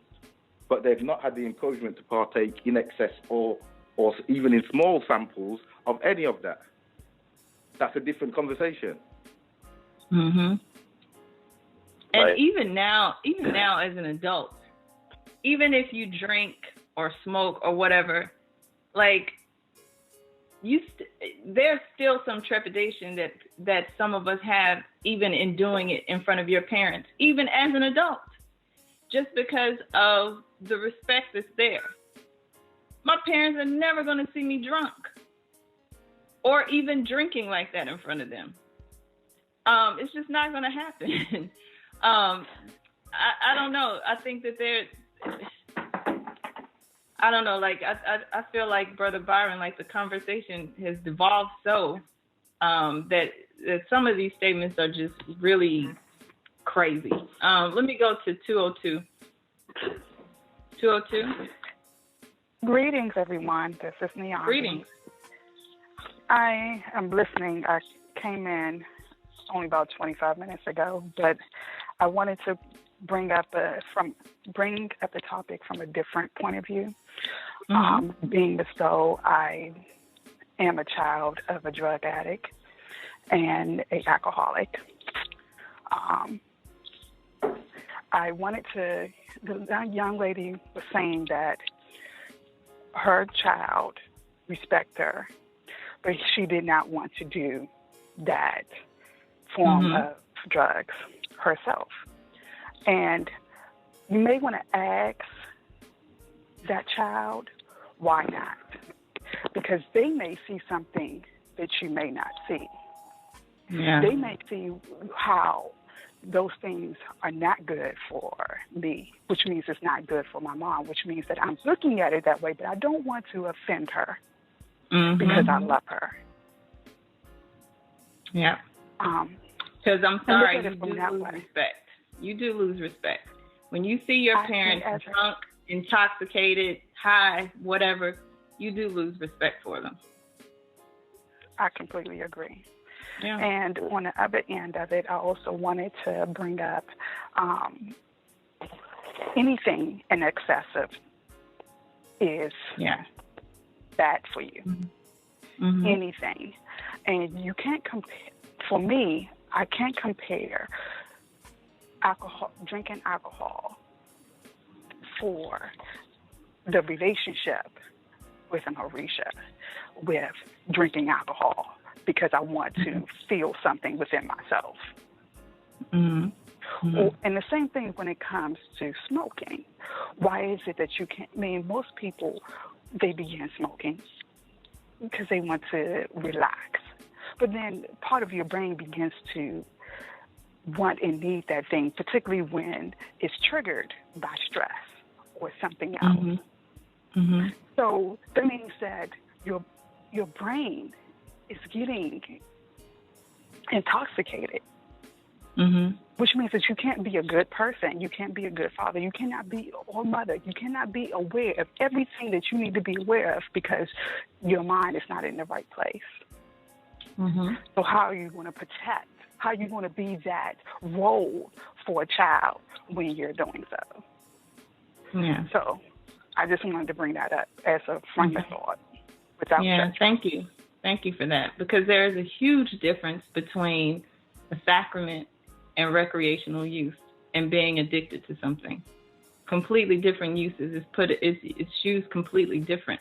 When you're blowing out smoke in a ritual, it's not a habitual thing. You're not doing it every day. You're not addicted to it. You blow it out of your mouth. You take the rum in and you spit it out. You're not getting drunk. You know, it's a lot of differences there. Let me go to another caller here. This is 817. And then I'm going to get to 813. Greetings. Greetings, everybody. It's an interesting topic. I was going to ask a question. You guys started talking about, marijuana and whatever, but I was going to ask something about culture. But I ended up having a question about marijuana, but Byron answered it already, so I won't ask it. But in regards to culture, after we was talking about it last night in the women's group, I looked up some Patak keys. I just typed in, like I did exactly what you said, typed in Yoruba, Patak keys, and it all came up. It was a lot of them. So I read a story on Obatala and Oshun and Ogun and Oshun. And I mixed the herb mugwort and Damiana, and I took like 2 puffs of that because it's supposed to increase your dreams and your energy. And I thought that the alertness of Damiana would keep me lucid, and the mugwort would help my dreams be more vivid.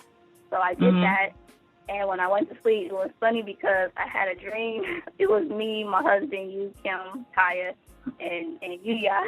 All of y'all was in the dream. And so it was like, it was interesting because Chief was like kind of showing me how to interpret a dream, like because he was counseling somebody, and you so it was like you were in the background with you and Taya, and I was at home with my husband, and I was on the phone. It was kind of like a conference kind of call, and I was on the phone talking, listening, not talking, but just listening. And he was counseling somebody, and as he was counseling that person, he was interpreting their dream. And so I went into that person's dream along with Yuya and the person he was counseling, and he was breaking down the dream that helped me be able to interpret, like, the symbols in the dream. And I was like, I just interpret her dream. He just showed me how to interpret her dream without really saying anything, but just watching, because we both went into her dream and looked at, the dream that she was talking about. So that was really interesting. It was really interesting experience. So I was thinking, like, is that something I would write in my grimoire, that I put those 2 herbs together, and then I had that type of dream to kind of, because I'm trying to work with herbs and trying to play around with them and get to know them. So when you guys started talking about, marijuana too, I wanted to kind of ask about that too. Is it a good thing, like, for me to, like, use marijuana as a way to study it, not as, like, something just for, the fun of it, because I understand about just that culture of just smoking weed and drinking, because I also came from a background where my parents were, my mother's alcoholic, and both abused drugs. So it's like I understand the bad side of that. But if I'm using it, like, as a study, like you said, like, there's no connection, you're just using it as a ritual, is that am I going in the right direction? as far as the mugwort and the Damiana, I think that you definitely should record them. Record your experiences, especially if you are working with different types of herbs. I think it's up to you whether or not you want to explore that with marijuana or any other herb. But I think it's important that you do record what happens when you do it, or in ritual or whatever. I think that's very important to write that down. Now, whether whichever herb you choose to use, that's up to your discretion. Okay. Well, I'll definitely write it down because I'm trying to create, a grimoire, like you said. Mm-hmm. So thinking like, okay, this is probably what I should be putting in there. Yeah, definitely. Record your dreams, everything. Yeah. Oh, okay. Mm-hmm. Thanks. Yeah. That's no problem. Okay. Thanks for sharing. Let me bring in Chief. This is 201. Peace, Chief. Hey, peace. Peace. Yeah. I just hit the number one by mistake. Oh. Peace. I was just calling to listen. Yeah, oh, okay. I was adjusting my phone as I was driving. But I guess I'll comment while I'm here. There was something I heard earlier, Brother Dietrich had said, in terms of Tupac and the experience that he had with his mother. And I remember watching a documentary. You probably watched the same documentary. I remember he said the same thing. I think it's important to also note that Tupac's mother was a drug addict. She was strung out on crack cocaine really bad, as well as heroin. I think it's also important to note that Tupac was killed in a drive-by at 25. So I don't think he would be the model that we would want to use for anything, in all honesty. And a lot of times when you have that type of thought or that type of sentiment, it comes from an unbalanced tone where one voice rules all over all the others. So if you're just growing up with your mother and she smokes weed, she's going to justify it. If you have your father and your mother in the house, then there's going to be some kind of checks and balances, whether your father's a drug addict or if your mother's a drug addict. There's going to be some checks and balances somewhere. So I would venture to say, most of the time when you hear that sentiment, like, I do this in front of my kids. I don't hide anything from them. I want them to know what I do. That's usually coming from a single parent household. And sadly, I will have to say, and as much as I know y'all don't want to hear it because y'all are tired of hearing it, but it has to be said, sadly, it comes from female-ran households. That because it's just because of the way the female psyche operates. It's thinking about what's happening right now in this current space and the current comfort of people right now, and not thinking long term. And if anyone's wondering, or not wondering, but to even qualify myself, I grew up in a home where drugs were used, and that was my reality coming up. And I started smoking weed when I was 9, but I started selling weed when I was 8. Okay, so it certainly does have an impact. I quit very early, but I also I experimented with some other things, and that was part of the discussion sometimes. What do you show in front of the children? What don't you? For instance, my father had been smoking cigarettes since he was 14, and I had never seen my father smoke. I used to go into the garage and I would smell smoke because he would go sit in his car and smoke, or when I would clean out his car, because sometimes that was one of my chores to clean his car, I would find cigarette ash in the ashtray. But he was very adamant about not doing that in front of us. My mother was a little bit different with that, and I would say that there were conflicts as a result.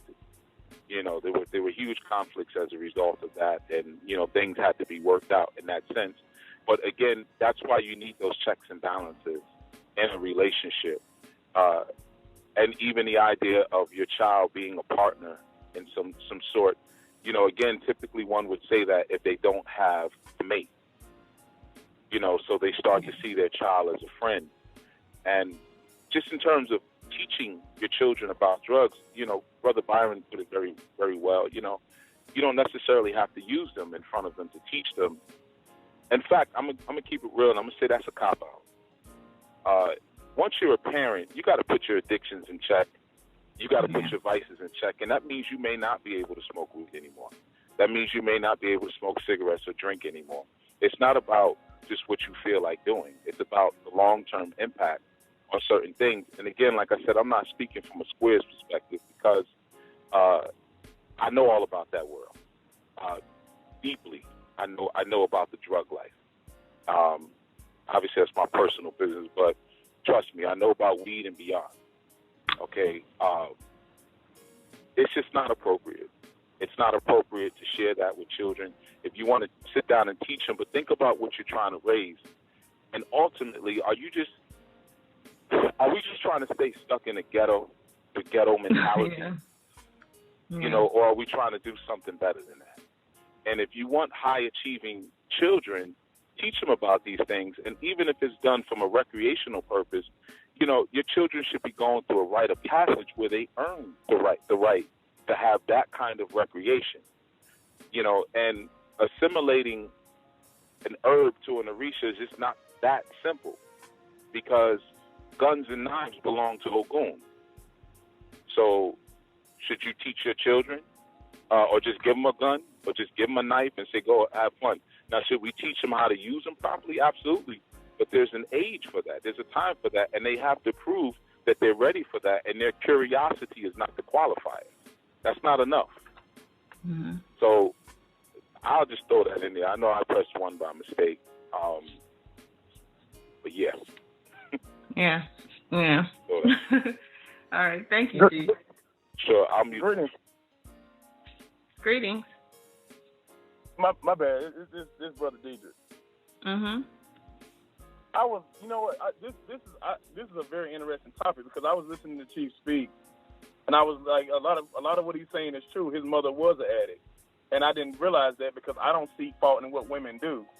But another thing that Chief had said there about a rite of passage. Now, the reason I'm asking you, because I'm really curious. Not only is just everybody's in the car curious, that's why we even got to this point, but I was curious because when I was young, and maybe, I don't know if it's a country thing, but it was kind of odd to me because my family would drink and smoke together. That way they're not going out and doing it.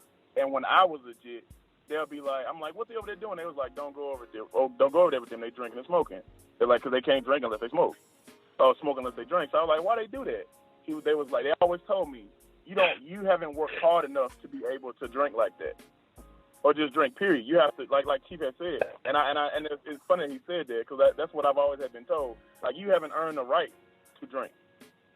From a work perspective, like I come from a group of people who decided that, okay, if we gonna do any of it, we gonna do it together. That way they know what it looks like, and they know that you shouldn't be doing that. Now, like he said, also, it's a biased opinion, because I've heard that from women, and it was my grandmama that told me that. And my uncle was the one who confirmed, like, nah, man, you ain't earned the right to have no beer. So you just be young and just chill out. And when it's time for you to have a beer, we knock down a cold one together. But as far as like just drinking, like I'm not no pothead or alcoholic stuff. I'm just saying, just in general, like that's what I was curious about. Like, and just that was where my mind was going when Chief was talking. I'm like, because he's absolutely right. There is, because I had asked the question to. Earlier, I'm like, well, what's the appropriate age? And I think Chief had put it perfectly that there is no technically appropriate age. It's a rite of passage where you reach that point where you can get that curiosity satisfied, being either information or doing it based off of the people that you're around. But that's what I was curious about, like how y'all felt about that. You can't drink or smoke, Dietrich. All right? It's not for you. You have a title. You have a title of a king, right? Banny? I didn't hear you. Banny, yes. Okay. So that means you have to always be on point, correct? Yes. All right, so you can't drink or smoke. Now, let's look at this. It's real simple. Do you want Junior to grow up to be a man who's respected amongst his community, therefore he has to always be on point? Or do you want him to grow up to be someone who's negligible, who can walk around inebriated, or even be drunk or high 12 o'clock at night because no one would ever call him for counseling or for a community emergency because he's just not not capable anyway. Mm-hmm. You're right. I got to keep it over mind. I didn't think about that, but you're absolutely right. You're right. Okay, so that's why I quit smoking and whatever else I was doing very early, because I looked around and coming into consciousness, I realized that this is not only an intellectual battle, which you got to be on point for, but at that time, in those days, it was very physical. You know, I came up in a time where you could be called the N-word, walking through certain neighborhoods and be chased and jumped and all of that. So I worked out and I learned how to box and all those different things, and I couldn't smoke or do things because I had to protect my community. Now, I don't think we're so relaxed, or we should be so relaxed at this point in the timeline of living in North America or living in any part of the Anglosphere where we can relax enough to sit back and smoke. And I have Rasta in my family. I have uncles who are Rasta. And I'm going to say this, which may be offensive to some, but I say a lot of offensive things. There's a difference between sitting up in the mountains away from society, smoking weed all day and spouting prophecies about when Babylon is going to fall, and actually going out, bulking up, getting some muscle on your body, and actually building your own Mecca. And once you get out there and you start actually building, and you ain't just running around dropping seeds all over the place and talking about it's all love, and you get out here and you actually build, a lot of the excess activities, which we call recreation, but are not really recreation because they're not recreating. Yeah. They're actually dulling us out. A lot of those dulling activities will have to go out the window. So you really have to look and say, okay, what position are we in? What are we doing? Just like when you were aiming to play football again, I'm sure there were certain things you didn't eat, certain things you didn't get involved in because you know, no, listen, it's code red. This is something I'm still in the midst of doing. But for those of us who are still in the middle of nation building and working to rear communities and rear families, it's a heavy job. We get gray hairs earlier than everybody else. We lose our hair earlier than everybody else. You know, we may have higher blood pressure. We may be more stressed out than everybody else because many other ethnic groups and cultures have established their kingdoms, and we still don't have ours yet. So we're not in the place where we can walk around with sandals on and Crocs and smoking weed up in the air and just be relaxed and dropping our seeds all willy-nilly. We're still in the middle of wartime. Now, some are aware of that and some aren't. And for those who aren't and don't have those ambitions, smoke away. Do whatever you feel like doing because you wasn't going to do anything anyway. But for those who are building, like yourself, Dietrich, you know you can do it. And you have a son, and I'm sure you want your son to, in some way, continue your legacy. So you already know it's not an issue of smoking a J with him and saying, okay, now you know what weed is. It's an issue of, nah, brother, that's not what we do. You know, you have to establish family pride in that sense. Even when I was raised in my youth, there were times when we would go places or I would send them to little parties and stuff, and, you know, I'm sending them with our food, which is mainly green. I pretty much raised my children on raw food. My rule was the only way you get to eat meat is if you kill it. So they primarily, and that was mainly for the boys. The boys could only eat meat if we went out with the BB guns and the slingshots. If you kill a squirrel, you can eat a squirrel. If not, you eating this raw food that we grew in our garden. So the thing is, they would come back and say, so-and-so had chicken McNuggets or this one, or I remember one time wanting to damn near destroy this daycare with my bare hands because my daughter came back crying and because someone said her food looked icky because, you know, we sent it with some kale wraps and things like that. And she was saying, is my food icky? You know, and as a father, especially those of you who got daughters, when your daughter cries, you're ready to rip the world in half. So I had to explain to her, no, sweetheart, Baba makes you your food with his own hands because he loves you.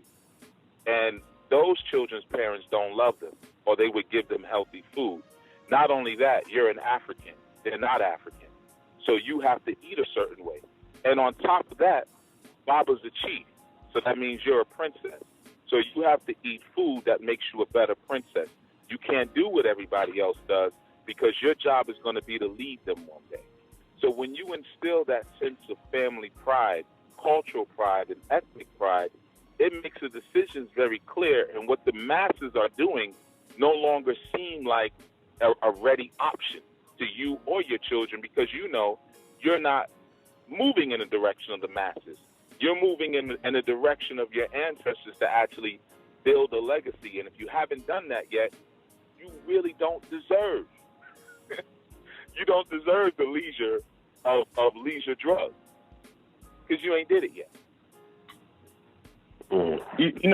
You're absolutely right, Keith. Because I was always curious about that because I've never, every time I go somewhere, I'm either always the designated driver or I'm the watchdog. Like when we do go out, I've never been a drinker. I've always hated the taste of liquor.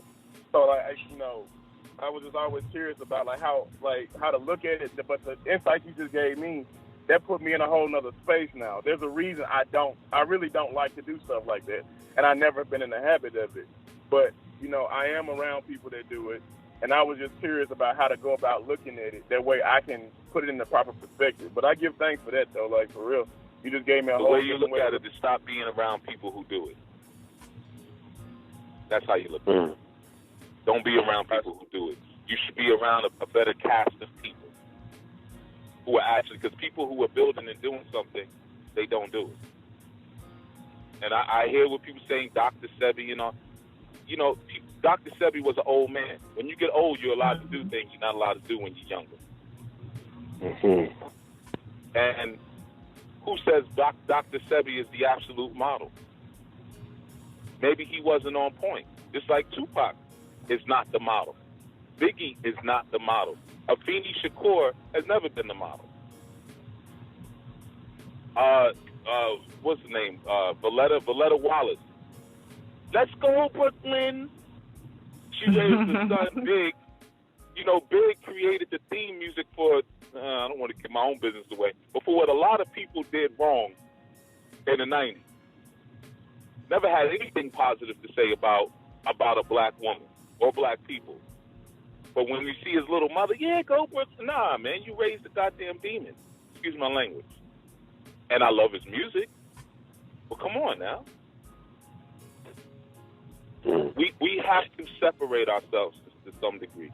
And that's just the honesty of it. And I know that's the hard part and the hard answer that people don't really want to hear. But we can't be like everybody else because we see things that other people don't see. And we have aspirations that other people don't have. So that means our leadership may have to come through some level of isolation. We might have to eat differently. And even when you look at some of these online health gurus, not dissing Dr. Sebi, because I love Dr. Sebi, I love Dr. Africa, I love Kepra, Taanu, I love them all. But when you're going up against a 250-pound cop who's trying to choke you out, you're going up against a beast. You may need a little bit more in your system than tofu. Mm-hmm. You just might. When things really collapse and go down, we might need to get with some of those brothers and sisters who know how to kill animals and prepare them, who know how to butcher them and skin them properly, so we can have rabbit skin gloves. All of us who there's going to be some hard decisions and hard choices that we need to make now in terms of nation building, and we're going to have to make later as well. And like I said, that may mean that we can't be around certain people. And that's not to offend anyone on the line. That's just only to say that I'm doing something different. Y'all can still do what you're doing. But for what I need to do and what my family needs to do and members who are part of my nation need to do, we're moving in a different trajectory. And it's not to look down our noses at anybody, but if you are about nation building, then you'd understand. If you're not, and you just living your life and chilling and everything, then it's no big deal. Then have fun. I wish I was you. I wish I could eat hamburgers, smoke crack, and have unprotected sex all day with anybody. You laughing? I'm dead serious. I always tell my sons that when I get old, like, you know, when I'm done, it's, you know, I won't be able to smoke enough crack to have all the crack I want. You know, I'm gonna be smoking crack, banging women with all kind of STDs and everything, and I'm on my way out. If once I'm not needed. But then every time I think about that, I always say, but as an elder, I'll still be needed. That's when my mind will be needed more than anything else. So when do I ever get to relax and just chill and do like everybody else? I don't think I ever will be able to. That's the revolutionary choice you have to make. This might have to be a lifelong commitment of always being on point until they put me in the ground or burn me up, either one. You know what? You know what? Like that's beautifully painful.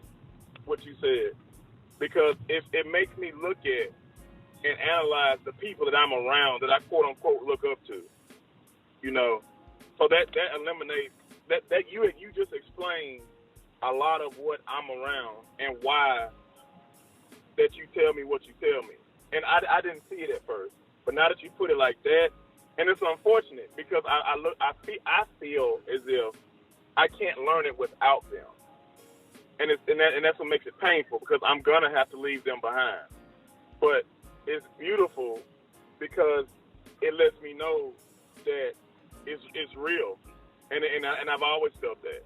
I just was like, okay, I have to be around these people because I'm learning from them, so I have to tolerate it to an extent.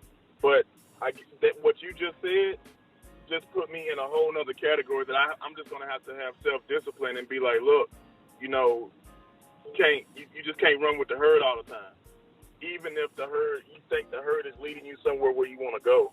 So, you know, I give thanks for that. That's beautifully painful. That's going to take me all week to digest because you just told the truth. And I know what you're thinking, and you're absolutely right because I can see the same image you're seeing.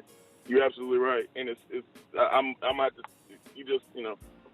have to just take a seat back and just absorb that one because that hurt. Yeah, just get from under the women. And a way to say that real easy, just get from up underneath the women all the time. Stop trying to pander to women, make them feel comfortable in their nonsense.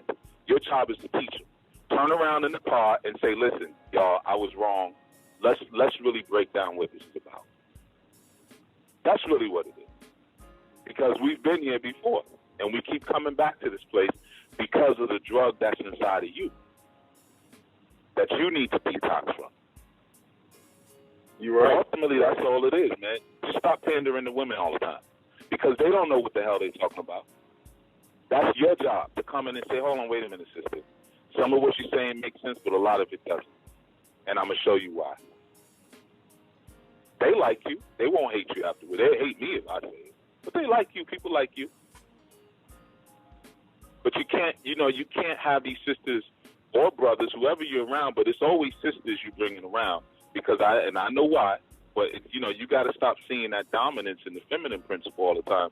They're around you to be led, unless you're banging all of them, which I don't think you are. So it's not a sexual thing. They're around you, to be led and to understand things and to get some clarity. Not for you to sit underneath them, underneath their skirt and be taught. So that's the shortened form, and I'm just saying it out loud so that way when you call back in again, people can hold you to it. Because there's so many different things that come along with that. Like a lot of the emotionalism you get into sometimes when you have an idea. That happened at one of the last calls you called in. People were saying things, and you said, yeah, I understand that. Like you was doing this call. I understand, but what I'm saying. I understand what I'm saying. That's not African. And I've said this before, and I got to say it again. I know Brother Byron's age. I know your age. Based on that, when he talks, that's the end. And end the story. Matter of fact, I'm going to read something to you guys really quick, Just really quick. Good morning, Uncle Baba. Please, when are you coming? I miss you a lot. Can't wait to see you, Uncle. I love you. Okay? You heard what I just said, right? Okay. Yes. That was written to me by one of the younger brothers in the village where I'm a chief in Nigeria. The brother's 32 years old. Okay? So I'm just adding that to the conversation you had earlier. And I'm talking to all of you, not just you, Dietrich. But I thought about it when conversation was had about sometimes we don't respect our elders because the age difference is so slim. Okay? This is a 32-year-old man with a woman and a family who calls me Uncle Baba. Okay? So sometimes it's not just about the age difference, it's the respect and the quality of the culture. And that's really what has to be looked at. And again, it's the rite of passage. He's going to call me Uncle. If I'm 110 years old, you know, and he's not even, I'm not old enough to be his father. You know, he's always going to call me his uncle. And I have other young people there who call me father. So it's about, again, the quality of the culture. So like I said with Brother Byron, the example I was giving, that's your uncle, brother. That's your uncle. And when your uncle talks, that's it. There is no but what I'm saying. That doesn't even exist. When I go in front of the elders and I'm back home, not even back home when I'm here, there's no but I'm saying. There is, okay. Now, when I get around my peers, I might be like, I don't agree with that decision. I didn't like that or whatever. But that's it. So I would just want you to kind of keep that in mind in terms of learning the culture, in terms of seeing these things that we're talking about. There's so much that's connected to it that helps you to see it, that opens your eyes. Because if I know, you know, every time Brother Byron speaks, I have to acquiesce, then I want to be in his spot. Because I'm tired of acquiescing, especially if I don't agree with him. But that's the culture. All you could do is just walk away with your lip poked out. You don't have any other option. And then you build your own thing. And then there's a hierarchy. There's a line. So just like the brother who WhatsApped me, he sent me the message this morning. They want to know when I'm coming. And partly because when I come, I'll give you this other example. Whenever I come through to Nigeria, I usually get a police escort. I don't like it, and I told them I don't need it, but they like to meet me at the airport, and there's a whole big to-do, you know, when I come into town. And then I have security that I always have with me. Now, that's my little man. You know, he's got the ratchet on him, and we're good, you know. But whenever I used to go through, I would go by myself, and I would just walk through Lagos with my machete, and I'm good. I'm not worried about it. I grew up in ghettos, so I know a ghetto. A ghetto's the same all over the world. When I go to Jamaica, go through Kingston, same thing, you know. But the respect they have for me is not just about security. They don't like me to carry my own bag. They get upset when they see me carrying a bag, male or female. So there's a cultural piece that we're missing out on that would establish some of these norms that would help us to see things better, would help us to understand the necessity of rites of passage better, and help us to see better where our positioning is and what our responsibility is to those who are coming behind us. All right, I know I said a lot. I didn't want to take over the piece. Thanks for that, Chief. Sure. We've actually come to the end of the show. We've gone into the archives a little bit, but if anyone has any last comments or things they would like to say, now is your opportunity. No, I just want to say give thanks for that, man, because everything Chief said is a habit I'm trying to break. I'm not going to say trying. That's a habit I'm in the process of breaking. So, you know, all I can say is give thanks, and everything you said and everything everybody on the line said was absorbed. And I just want to give thanks to everybody because it's a learning experience, because I was curious and I found out. So, like I said, I give thanks for y'all's input and insights. All right. You're welcome. Somebody else had something? Sister Kim. Yes. Brother Byron. Yes. I just wanted to say thank you to Chief and everybody for the contributions. But Brother Dietrich, I'm not an old dog. I'm not an old dog yet, but I'm getting there, yeah? And sometimes you don't need to, people who follow me don't have to walk in my footsteps. They can sometimes jump 3 or 4 footsteps to get further ahead of me. So when I'm speaking to my brother, sometimes it's for you not to have the same experiences as this nearly old dog, but you can leap in front of me. So when you get to my age, you're exceedingly elevated from where I am. You're way, way, way gone ahead of me, because you don't need to learn by experience all the time. Sometimes you can learn by coaching, learn by just some teaching from other people, my brother, okay? So that's what I wanted to say to you. I accept it, but that, just like once again, what happened to me today, that was not supposed to happen. Like, they literally, I really don't think y'all understand. Like, somebody tell him he's doing it again. Yeah. Please, somebody tell him, please. Oh my goodness! Don't forget he's a Shango energy. So you know them Shangos, man. They love talking. No, Chief, like, I'm serious. What Brother Byron just did, let me show you something. He just gave you the entire mission statement for my life and for our new nation. As he was talking, I was saying, I hope there's no background noise, because I'm going to take that little clip of audio and do something with it. He just gave you the entire mission statement. You should really check. That's what I'm saying. You got to listen. You got to listen. You know what I'm saying? Remember, Shango is red and white. Stop leaning on the red so much. Go over to the white a little bit. You know what I mean? Put a white shirt on. Go to the white. Meditate on what was. He just gave you a gem like you wouldn't imagine.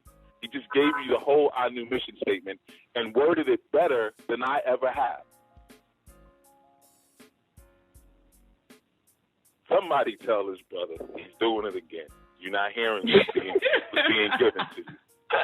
I'm really listening. I understand that, but what I'm saying is, yeah, I totally get that, but I'm trying to thank you for what you have done for me. That's what I'm trying to say. Yeah. I know. Just shut up, I'm sorry. That's the love. Now, you want to talk about why certain airways are used and attached to certain arenas? It's the love. You see, we look at all of them and they're all necessary. So, Dietrich's over-talking will come in handy when we need to negotiate some land later. We send Dietrich. Mm-hmm. You see? So, there's a necessity for all of it. I don't want him to be any different than how he is. But you got to know, you got to have that situational awareness to know when to stop, when to go, when to stop, when to go. You know, like I said, even explaining some of these concepts, I'm not always the best at it because my energy, I know, is very intense, and some people are made nervous by it. So they need someone maybe a little calmer or cooler, like Brother Byron. But although Brother Byron, he heats up sometimes, but his cooler is cooler than mine. You know. You know, we're all needed in this spectrum. It's all needed, you know, so it's all love, man. We love you, brother. That's all I could say. We love you. That's why we spend so much time sometimes trying to get these points across, man. But, you know, don't just wipe the crumbs quick and then move to the next thing. What Brother Byron just said to you, I'm telling you, for anyone listening, whenever you guys ask him, well, Chief, why do you do what you do? He just explained it better than I ever have. Because we want you to leap ahead. I've always said positioning. Oh, come on now. Put a battery in the smoke detector.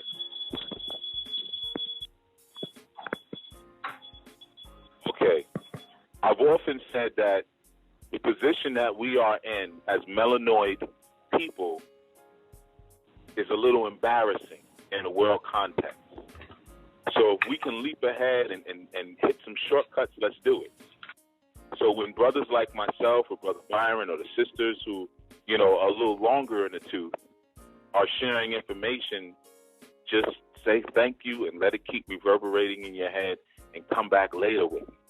Because trust me, you don't understand what we are saying, because in order to understand it, you have to live it. We're letting you get that skip over from the live it. So your understanding will come through your dreams and your internal replaying of it, so it soaks into your psyche without you having to experience it on the physical realm. That's a gift. But you don't understand yet because you haven't lived through it. You haven't had the wisdom of it. You'll get that when you let it repeat inside of your psyche, and you can only do that in silence. Now I'm going to mute out. Mr. Kim, take it away.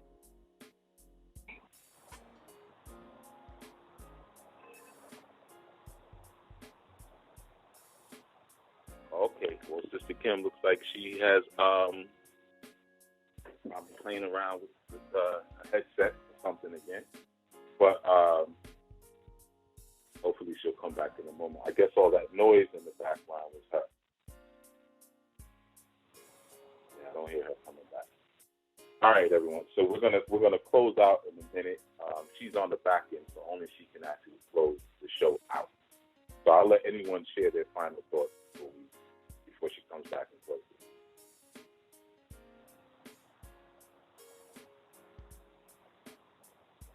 May I have permission to speak? Yes, you sure may. Why are you giggling?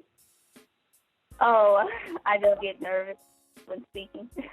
I was going to ask, what is my responsibility in regards to the hierarchy in Manu? Because being that I'm 25 going on 26, I don't really know. Like, I feel like I should be quiet a lot and not really talk. So, but I want to also share and contribute, but I just don't know how without, stepping over or, without disrespecting my elders. I have sisters in Anu who are 18 and 19 years old. There's your responsibility. You reach out to those sisters who are beneath you, or those children who are in Anu who could use some guidance. That's where you come in at. And that's for anybody. So in the same instance, I guess maybe the difference being with me, I have members who are older than me, but because of my position, the relationship is a little different. But in most senses for you, it's dealing with those who are younger than you. Because also, Sequoia, what you want to look at is your proven and demonstrated position.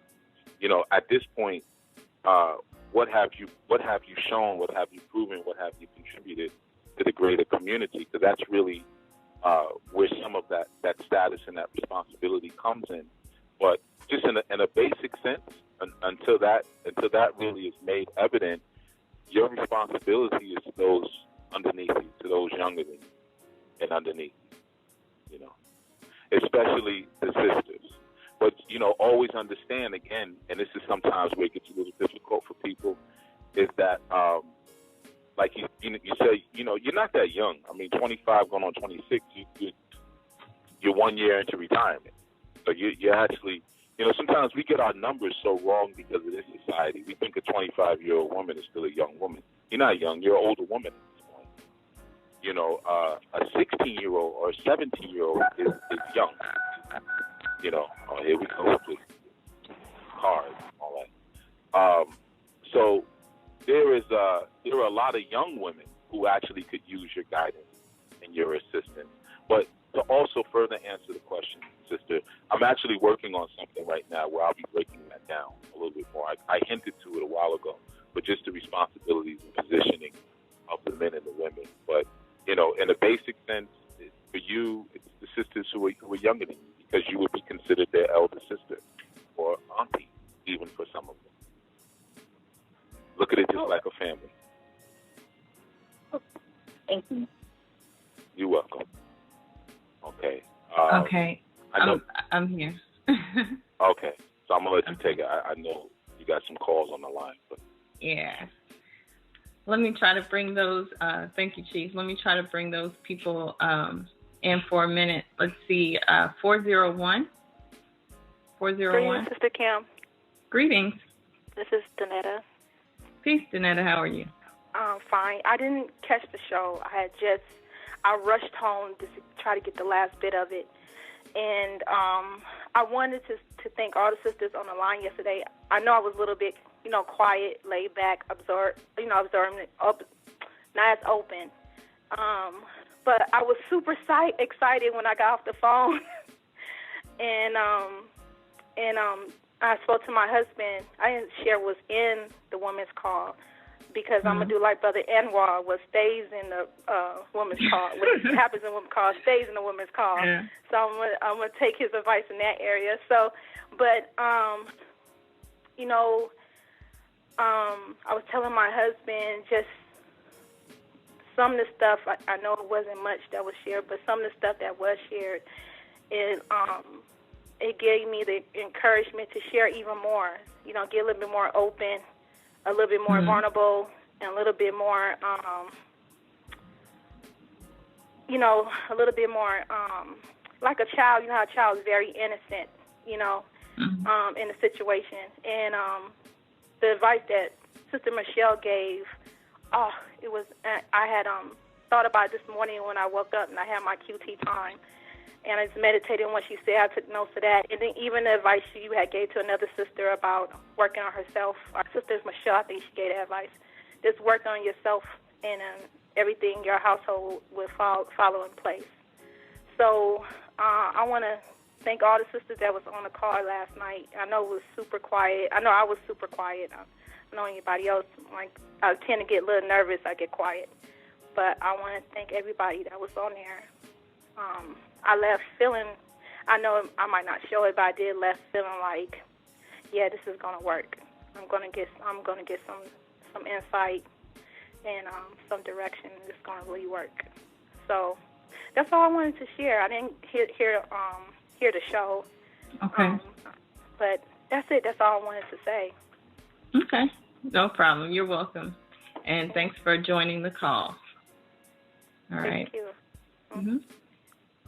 Okay, we're going to go to 864. 864. Greetings, everyone. Greetings. Pedro. Peace. Pedro. Peace. Yeah, I called in right when Chief got on, and like I say, man, that was right on time once again. I don't know, man. Like I say, I done had a dream with Chief in it too, man. It was on another level, though. I have to get into that another time or whatever, but I just like to shout everybody out on how we all think then, man, because this is like another, once again, topic that's just showing me, like, because we be talking about the same thing around in my area and stuff like that, and it can end up being talked about on the show or whatever, you know what I'm saying? It'd be kind of crazy how it all come together, but I just want to say, shout out to everybody and keep it going, and let's really, carry on. I was going to say something to Dietrich, but Chief had said it. Dietrich, man, let's just get it going. Soak it in. Let's get it going, bro. We all in, man. We got to keep it going, stay strong, and let's keep moving, man. Ain't nothing out here to fear but self, and you shouldn't be doing that anyway. I just want to shout everybody out, man. The Chief had said what I was going to say, so ain't no need of me saying it. All right. Okay, thanks for calling in, Pedro. No problem. Let's see, we got a couple more calls. I'm trying to get to those real quick. This is 401. 401. Sister Kim, I think you got me. Oh, okay. Okay. Let me bring, I think this is Sister Michelle. 347. Peace, Sister Kim. How you doing? Peace, everyone. I'm well. How are you? Well, I'm doing really good. I'm a bit emotional right now because of, I guess, the Netta's comment. But I'm just gonna say that I'm really happy and that I feel a lot.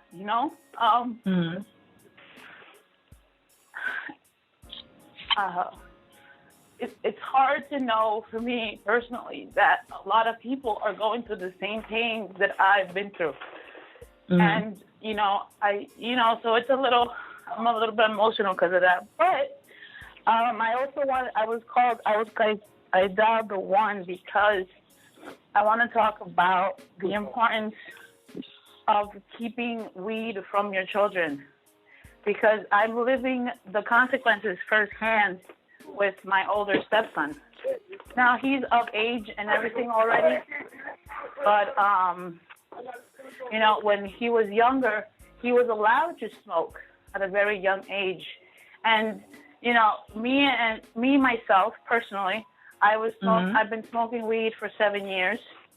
I'm in the process of leaving that now because I'm working on my addiction. But in terms of my stepson, me and my husband realized that the consequences of us letting him do that are almost irreversible, possibly because of the brain development.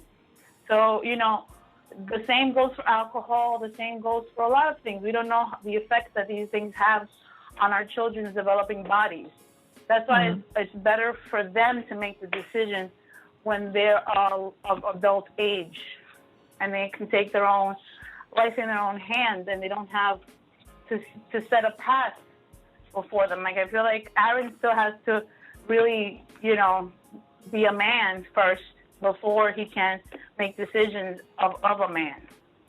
So these are very critical things, and I don't think we should take them lightly.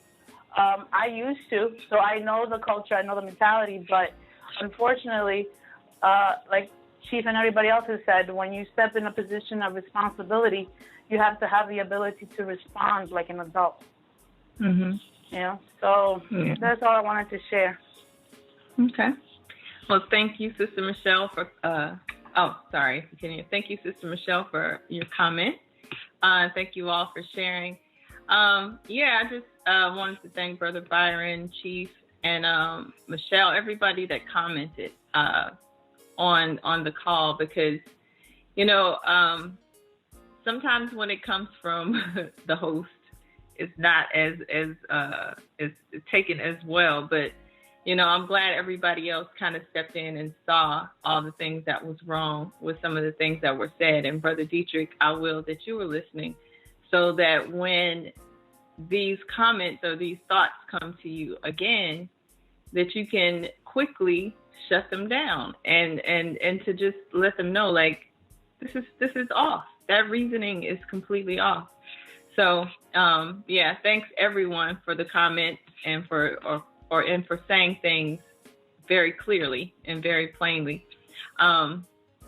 We've actually gone into archives, so that will conclude the show, actually. Thank you all for commenting. Thank you for tuning in. And tomorrow, like I said, the hours have changed a bit for the show.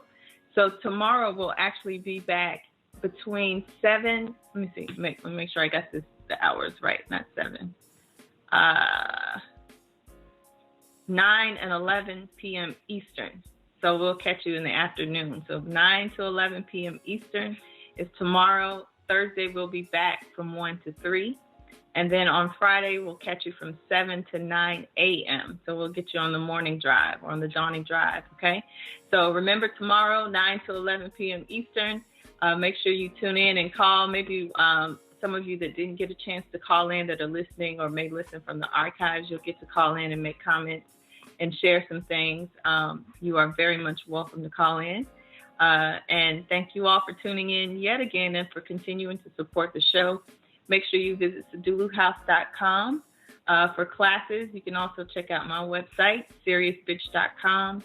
And I'm on Instagram, Twitter, Facebook. Make sure you check out all the archive shows on enlightenment and transformation and get prepared for the Anu Phase 1 Challenge. So all of this will be rolling out soon. We'll be sending out a newsletter with more information really soon to give you the details of that. So everybody stay tuned for all of the updates, and I'll be back tomorrow night 9 to 11 p.m. Eastern. Everyone enjoy your day. Thank you and peace.